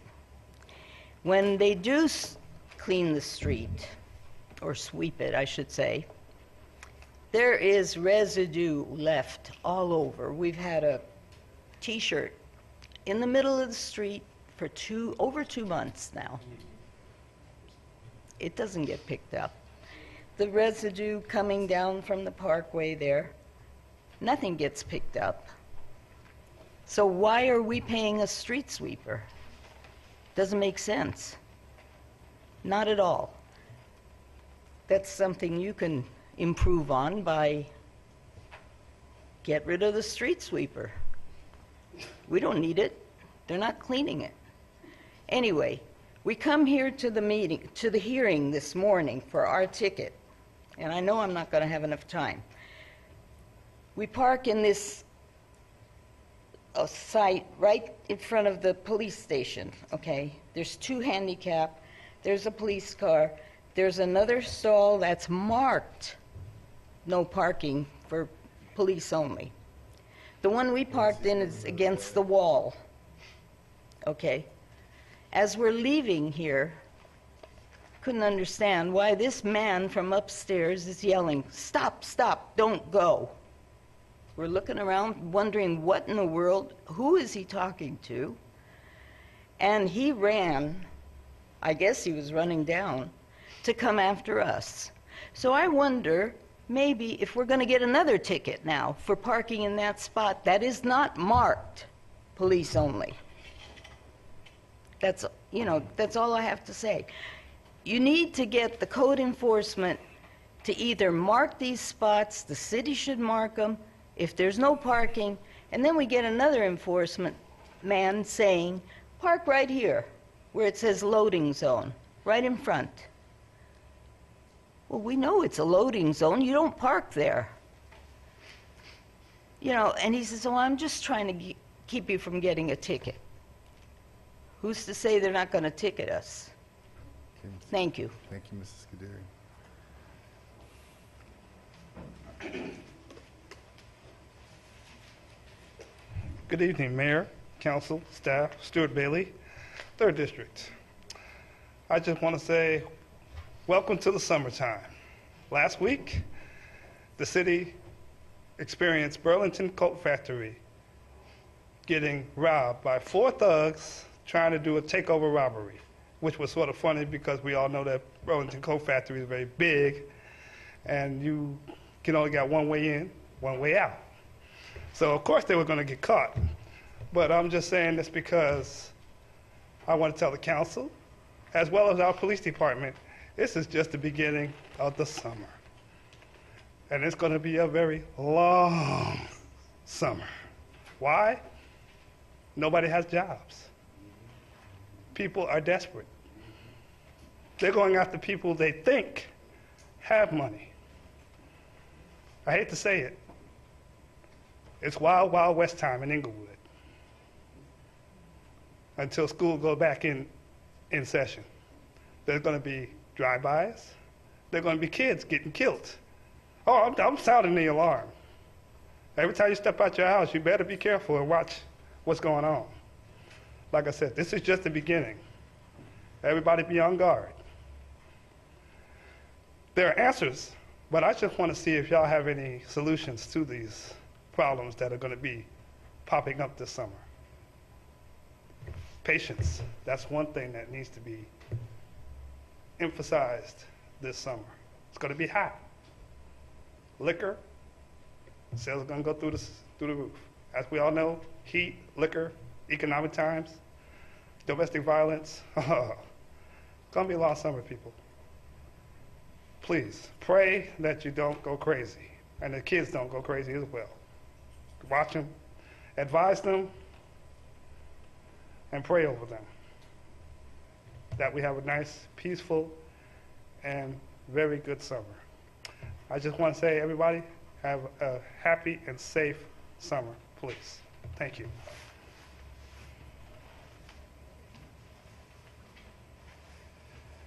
Hello again, Mayor, Council, staff. I'd like to give a special thank you for Councilperson Dunlap for making that motion to rescind the RFP, and I'd like to thank the other councilmen for voting to rescind it. One other thing I'd like to say, as far as it's been a big pet peeve of mine, is contractors, consultants, and advisors. We have departments, we have employees that are paid and employed to do certain things. This is what we should use these people to do versus having advisors, consultants, and contractors. We are our own entity, so let's use our people to do what we pay them to do instead of hiring outside people to do what we already hiring people. Now, what we already have people to pay. Excuse me. Use our own people so we don't have to hire people to do the job that we already paying people to do. Thank you. Thank you, Mr.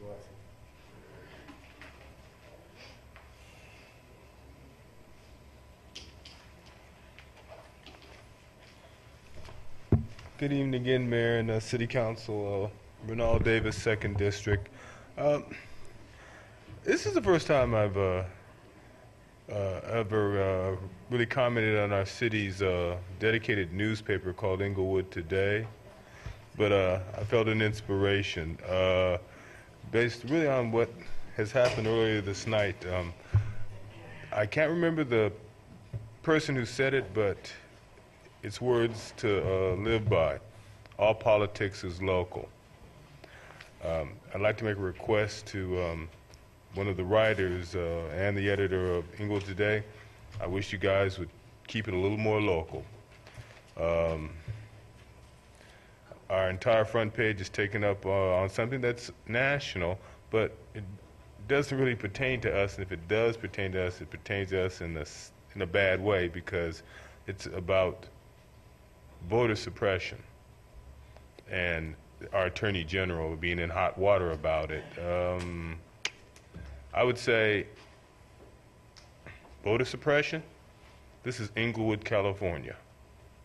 Do we need voter suppression here? We have an 8% voter turnout. Ladies and gentlemen, I bet you during the worst times of Jim Crow, they couldn't keep 92% of black people from voting south of the Mason-Dixon line. You shoot me in the head if they could. But it happens here in Inglewood. Something to think about.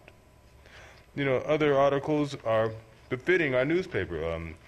This parent whose child was allegedly called a racial slur.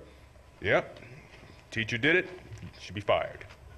But lastly, it actually was the same Ms. Mackey.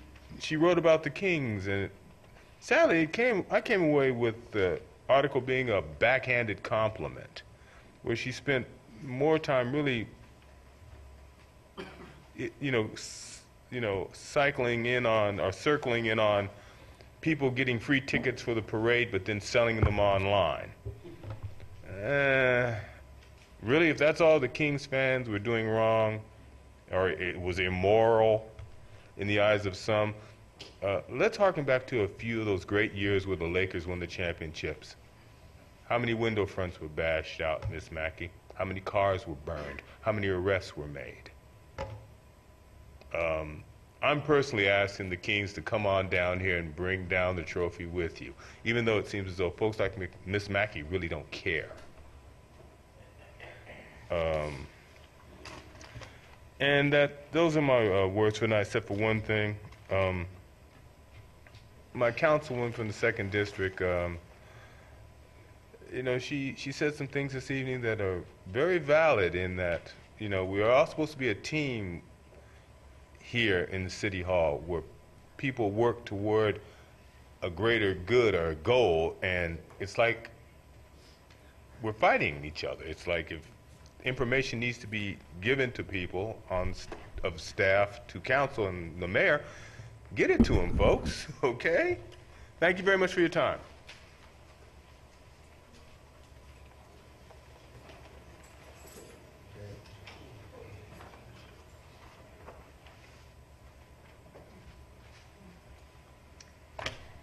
My name is Diane Sombrano, and I guess I've been here, done this before. Everyone remember when Centinela Park was named Centinela Park?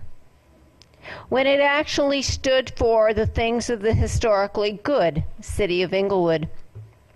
When, in fact, we had hospitals, a senior center, fire department, full staffing of police department. And unfortunately now it's got a different name. That name is the person who chose to have people thrown out of this meeting because he didn't like what they had to say. I saw that again tonight. And I'm here to tell you that you have earned the complete and absolute disrespect that I could ever muster from the very tip of my toes to the very highest part of my hair if I hold it to the ceiling. There is absolutely no reason on this planet for the arrogance and the attitude and the misdeeds performed when some people are so arrogant they cannot deal with criticism. The residents of this community deserve people who are elected who understand that they, the elected, work for the community. We do not work for you. We are not the subjects. You are not the kings nor the queens. Staff should work for the residents of this community. And somehow, some of you think because you got a couple of votes that you are now mini-gods. You seem to believe a lot of the pitter-patter when some of the local churches allow you in their presence and let you stand in front of a congregation. It's unfortunate that you don't understand you are supposed to be public servants. And I got to tell you, when I look at the disrespect you show this community by getting out of your chairs, going over here, talking over there, that would not be allowed in most communities. Certainly, I've seen SCAG meetings come to a screeching halt when members of SCAG chose to do the same thing. Every discussion about items before this meeting on this agenda are supposed to be on a microphone. And your failure to adhere to that and have itty-bitty little conversations is an insult to every resident of this community. And I'm going to let you know, I find it painfully irritating when your staff tries not to let this community know when the successor committee meeting is taking place and all the others. And yes, you're still playing beat the clock. Wow. I don't do that. Thank you, Ms. Brown.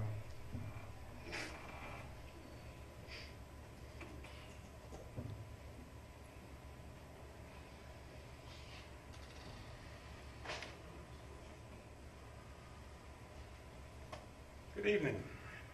We're official 1st District. Yeah, a couple things. Heard on the TV a lady by the name of Miss Shaw who lived in the 1st District, I believe, or wherever she lives here in the city.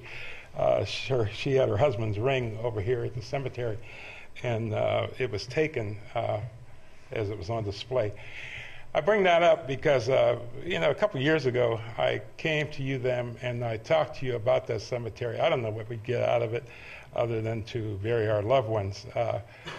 But over Father's Day, had occasion to be there, and the people are there with dogs, pit bull dogs, liquor, drinking it, pouring it on the graves, etc. We have a lot of problems, and a lot of times the police services are required over there. I don't know what the heck we're getting out of it, but maybe some of you might consider talking to that cemetery over there and see if you can't resolve some of those problems over there, because they are there. We had the problem with Worthington Coat Factory. I have to applaud the police department for the work that they did in resolving that problem. But more so, as a news story came about, there was an individual in that store that called the police to let them know that action was happening. And you them are always around here taking pictures with people and whatnot. You ought to find out who that was. And more than take a picture, you need to give them a reward of some sort for bringing that on there. I understand that you had a closed session here today, that you did not move forward on the appointment or the circulation to find the police chief for this city. I have said, and I will say to you all, that Captain Sisak has been here. Captain Sisak has done a lot for this community. Captain Sisak has family. He has roots in this community. Captain Sisak would make a fine police chief for this city.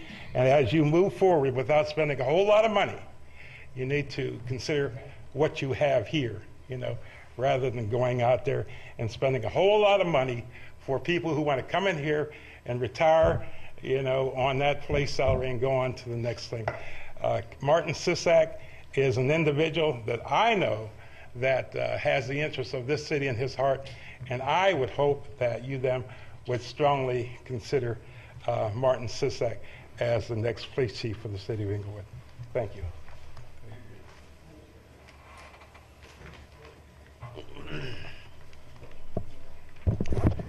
My name is Willie A.G. Live in the beautiful city of Inglewood. I don't care what they say about it.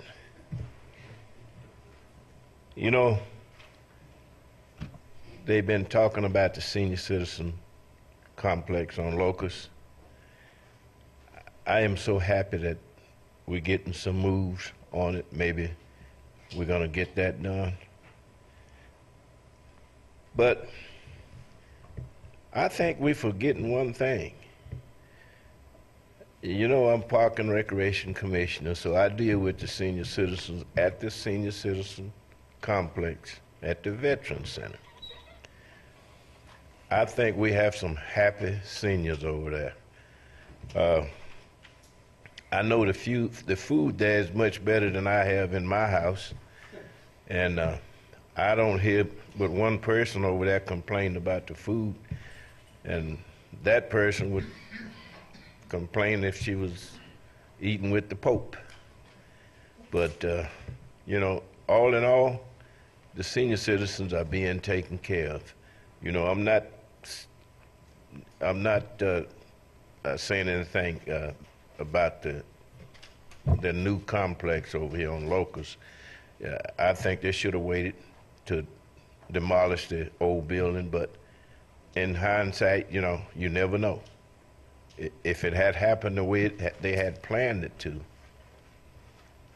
it would have stayed open until they knew they had the money and everything. But there was a lot of reasons why that senior citizen didn't get built, and it wasn't just necessarily because of money.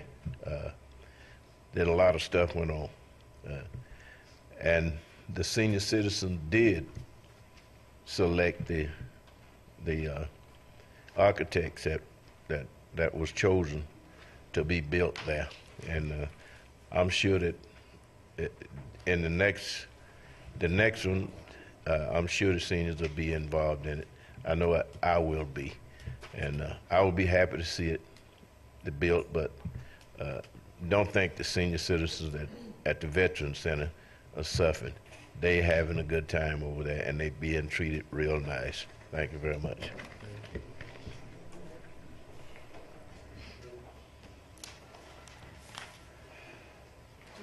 briefly want to say there's been a lot of kudos is thrown out there about the Burlington Coat Factory, the way it was handled, but nobody has mentioned the SEOs who actually had to cordon it off, and for 6.5 hours they were out there, and they did not have enough staff, so they were not relieved for 6.5 hours. Those workers, they deserve kudos as also. They did not complain. They did not come to me and say we want to file grievances against the city. But for 6.5 hours, there was no staff that came out there to relieve them. So I would just like to thank the SEOs of Inglewood for their job also. Okay, close the public comment.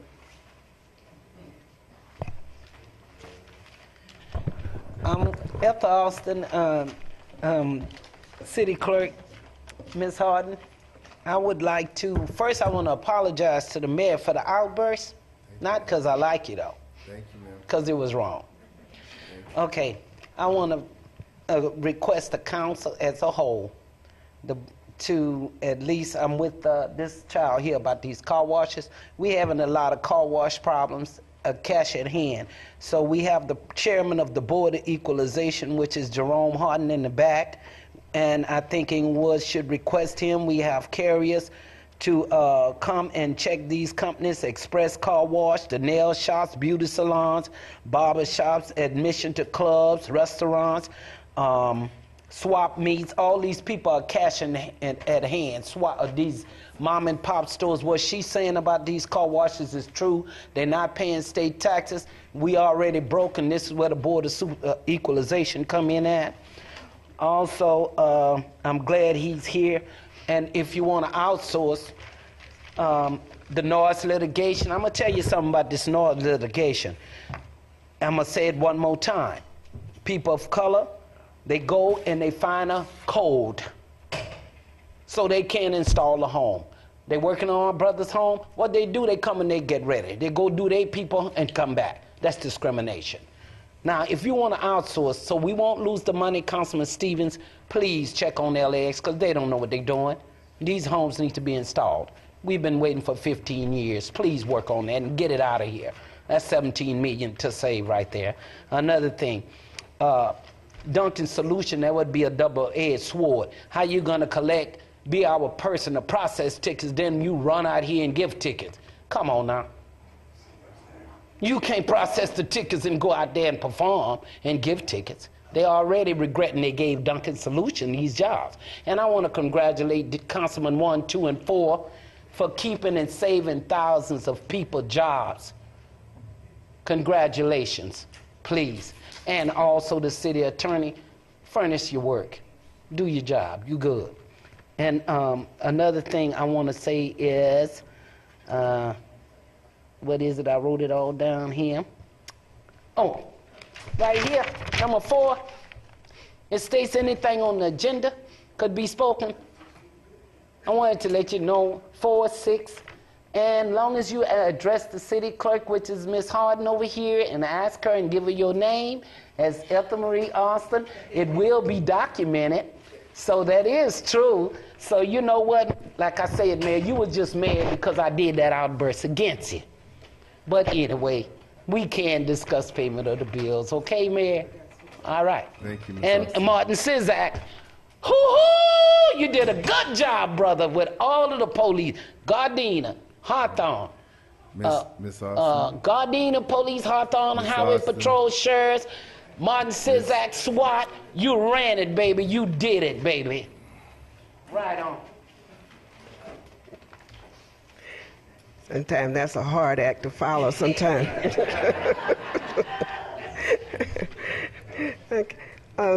Lynette Lewis, 4th District. Well, I might as well join the chorus of kudos for Martin Sisak. He did do a great job in having to be able to supervise all of the people that was out there in that field. And I just couldn't supervise all of those 8 helicopters over my house for 6 hours. You know, I like to sleep late some mornings. But anyway, he did a fantastic job in terms of the the job that he had was to be the acting chief or whatever. Of course, our acting chief was out of town, and I would certainly hope that that is not indicative, because we did have a chief before. Every time something happened in here, he was out of town. He was sitting on the beach somewhere.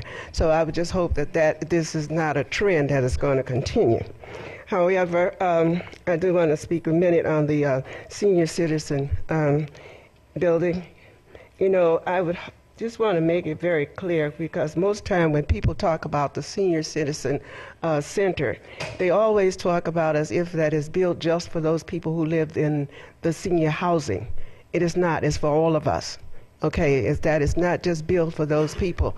And one of the things of it is that we have just about as much right, since that most of us who still own homes are paying the freight of those whatever goes over there. So I just want to just make it clear that we too have input in terms of what the senior citizen built center should be. All right. So that way we need to include us. So the other thing I want to just address very quickly is the building itself. Why is it that we cannot get some university students to come in and architectural students to come in and deal with drawing? Some architects, they got new ideas. They would be able to come in and do some very good work. A lot of the larger corporations, that's what they use when they get sometime ready to name something or weapon. They go to the university and get those students to come out and draw something. They will do it for free for a grade. All right. So one of the other things, just quickly, on the DR2, the public works thing with the Golden State Water Company, I didn't quite understand this recommended approval of the confidentiality and non-disclosure agreement between the City of Inglewood and Golden State Water Company. Was that something that we're not supposed to know? Because I pay Golden State Water Company. And so if you're talking about the sewer and whatever, on my taxes, I pay sewer like 3 times on the taxes for the state. Then you got that little line on the trash bill saying sewer. We're paying for that too. So I just want to know, how many times do we have to pay for the sewer? You know, and they still stink. So I just want to say, we need to know what that agreement is and whatever. Okay, thank you.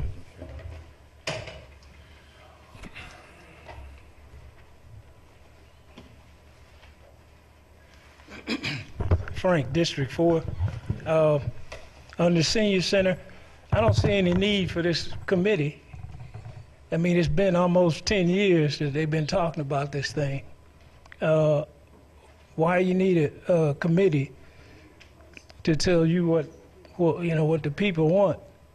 I mean, all the people here in this city should have some input, and it don't make sense for this committee thing. I think that's a joke, or you don't have the money and you're stalling for time or something.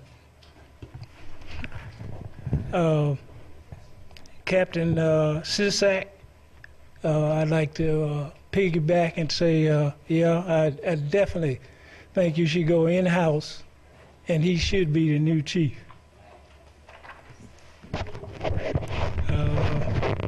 This thing with the ambulance service, why not move them in with the fire department? I think that would solve all the problems. When the fire department goes out in District 4, there's a hook and ladder, there's another pumping truck. So why not just let them piggyback along with the fire department, and that would solve the problem with the noise. Thank you. Close public comment. Council comments. Councilman Stevens. Yes, I'd just like to say to the public, one of the reasons why we're having a committee established for the senior center is because the purpose for them is that they are going to relay the information of what's going on with the project to those individuals who are most affected, those individuals who use the veterans facility, which is in my district currently at this time. And so we've had a lot of misinformation, false starts in reference to the senior center on the previous administration. And what this new administration is attempting to do, We are attempting to move forward with this project and get the job done. Mr. Fields, I'd like to thank you very much, sir, for the trees that were planted along 90th Street and the irrigation system that was supplied with that. Those planters that had been empty for so long on Pinkay Avenue, the residents on 11th and 12th, they truly appreciate that. Also, 6th Avenue, thanks you also for the repaving of that street, and also the arborvitae entrance into Darby Park. I'd just like to say thank you very much. Job well done. Ladies and gentlemen, I want to say to you this. Captain Sisak is a fine captain, but I want you to know that we have also a fine acting chief at this time. And I also want you to think about this, is that right now we have an acting chief, and his name is Chief Fraterata. Chief Fraterata. And I don't know if you've noticed it or not, but in District 1, I noticed far more police presence in that area in my district. I have a tremendously different feel in the street, in the neighborhood in District 1 of officers that are there. And I want you to realize something. You know, I was a longshoreman. And one thing about being a longshoreman is this. You had two types of dock bosses. You had those that allowed you to go home early, and you had those that required you, especially if you were working the night side, required you to stay there till 3 o'clock in the morning. Some let you go early. But we had a thing called early go. And the boss that was always liked was the one that allowed us to practice the early go, meaning that we work 4 hours and go home, and we work for 4 and we go home for another 4 or 5 early. Now, I'm not saying that's what's going on with our police department. What I am trying to get you to understand is this, is that when it comes to management, you cannot always judge a good manager by whether or not the employees appreciate them as well as the executive level does. What the executive level looks for is the person that gets the job done. That's the bottom line. And right now, I think we should lend our support to Chief Fraterata, because he is, in fact, our acting chief. And from what I've seen so far, he's doing a very good job from what I've seen. So there's no reason for us to doubt the man at this point. Give him a chance. Give him an opportunity, and let's move forward. Thank you. Thank you. Councilman Dunlap? Yes, thank you, Mayor. Actually, with regard to the comments that were just made, I believe people were just rightfully giving kudos to the individual who was the acting chief when we had these emergencies occur. Captain Sisak did do a great job with the Burlington Coat Factory. He was here, he was responsible for that. So I don't think anyone was slighting our acting chief who was out of town. They're just complimenting those officers who were here who did a great job. I want some information, Mr. Fields, with regard to the fireworks stands. I'm getting some calls with regard to who the permits were given to and the locations, so I'd like to have that right away. And also, Mr. Fields, you mentioned you're going to be meeting next week with members of SEIU to discuss a variety of items, but when you have that meeting, I would hope that you would get some information from them with regard to developing a workshop that we would have, which obviously members of this body would like to participate, members of the public, with regard to the blight, bank-owned properties that they keep talking about, the amount of revenue we might be able to generate. I think they have some ideas on having a workshop where they can let the council know all about that, as well as other members of the public. So if you discuss that with them, so we can set up a workshop. So it's not something we actually be voting on. Hopefully a quorum or all members of this body would be there, but if not, the workshop can go on. It's an educating process, and we can televise it as well. So I want to make sure that you discuss that with them to get that information. Also, with regard to bank-owned properties, I'm going to suggest that some of you Google Frontline. They have a series on Wall Street. Actually, there's 4 at PBS, and discussing about really the causes of all the blight throughout America with regard to the housing market. And some of the concerns that have been expressed is that the derivatives and the sale of these loans have gone back and forth and around so many times that some of these homes are not even owned by one bank any longer. It's by a multitude of people and or institutions, and some of them not even continental United States or overseas in Europe. So it's a very difficult task to even determine the ownership of some properties. But we need to look into it, and I do want that workshop set up. I'd like to just also state that had a very nice time this afternoon to give a little send-off to a good friend and neighbor, some residents of District 2, Lowell Arnold. He's an old friend of mine, but I actually did not know that he fought not only in World War II in Korea, but Vietnam. I actually only thought he served in Korea, and in Vietnam I really learned just today that he actually fought in World War II as well, and he's receiving a congressional gold medal from President Obama, so we gave him a little send-off. So we're in Washington, D.C. He's the Mumford Point Marine, so we're very proud of him and proud of all of the Mumford Point Marines, and maybe sometime in the future, Mayor, we can honor them at this council. Maybe upon their return, they can show us their gold medals. Thank you. Be fine. Councilman Franklin?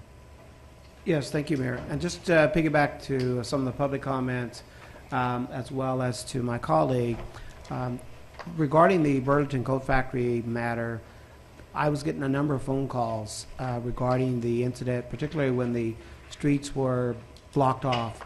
And so I subsequently, I did go to the command post, was there for a long time, saw things I never saw before, between a lot of guns. I was safe. But more importantly was the fact that the hostages in question were also safe and placed in out of harm's way, and the 3 suspects was apprehended without any significant incident. So because I was getting so many calls, I ended up doing an email blast to residents and asked them to pass on the information. So I just want to read it briefly since we're here. Ladies and gentlemen, yesterday we had a very serious issue in the city of Inglewood when several robbers plagued our city at the Burlington Coat Factory. Thanks to the swift and concise action by our Inglewood Police Department that was supported by multiple agencies, we were fortunate that no one was physically injured. Special thanks to Acting Chief Martin Sisak and the entire police department for a job well done. I encourage all of you to convey your support to the Inglewood Police Department in their fervent efforts to continue to keep our community safe and a place themselves in harm's way for the protection to live a quality life. Then I also wanted to make sure, because people kept asking us, this council just made an approval to have Acting Chief Mark Fronterata to be in charge. Why was Martin Sisak in charge? And so then I put a PS and said the City Council's assignment to Acting Chief Mark Fronterata was not available at the time. He appointed Captain Martin Sisak to serve as City of Inglewood's Acting Chief from June 14th to July 18th. So it just happened to be at that time that he was the Acting Chief, being Martin Sisak, and everyone did an outstanding job, and I give kudos to all. I also want to follow the lead, Mr. Fields, regarding the fireworks stands. Normally we are given a list as to who are the providers and where they're located, and there's always been a concern about whether or not there's saturation. Fireworks have already begun, and I can tell you right now they're not the ones we're selling because we haven't sold them yet. The other thing I wanted to talk about is the Blight Bank properties. Mr. Fields and I already talked about it earlier, and that we already have a process in the works that's doable, and that's going to be implemented as well. And then finally, I just want to announce that I'm having a town hall meeting this Saturday at the Hollywood Park Casino from 10 a.m. to 12 noon. The subject matter will be disasters preparedness for emergency response. So we'll have a number of utility companies there. Acting Chief Mark Fronterata will be there as well. And then more importantly is a new item, and this is about emergency preparedness with your finances. And so we'll have people talk about preparing for your future when it's time to retire in your golden years. Thank you, Mayor.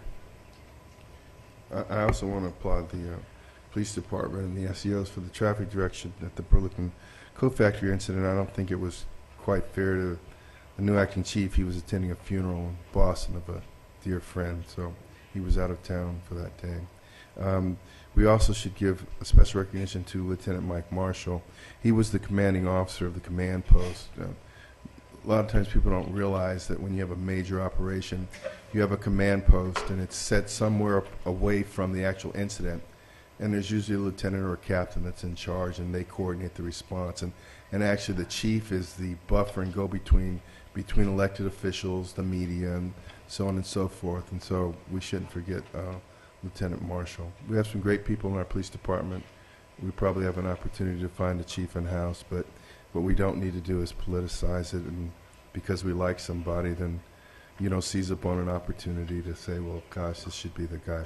We should make a smart, reasoned decision about picking a police chief, and it's not a popularity contest either internally or externally. It's someone with integrity, someone with competence, someone with experience, and someone with a broad-based police knowledge and able to interact with the community, officers, and understands modern community-based policing principles and modern policing principles, period. I want to thank the council for the work we did tonight. We are definitely getting to be more of a team. And as far as the gentleman that was removed this evening, it isn't a point of wanting to be harsh, but we've gotten some bad habits here. He called out the word liar while the city clerk was merely explaining her process, and we're just not going to have that stuff anymore. We're going to just be a business meeting. We're not going to intimidate people, and it's just we're going to just act like gentlemen and ladies, and that's all we're trying to accomplish. So I want to say good night to everyone. Thank you.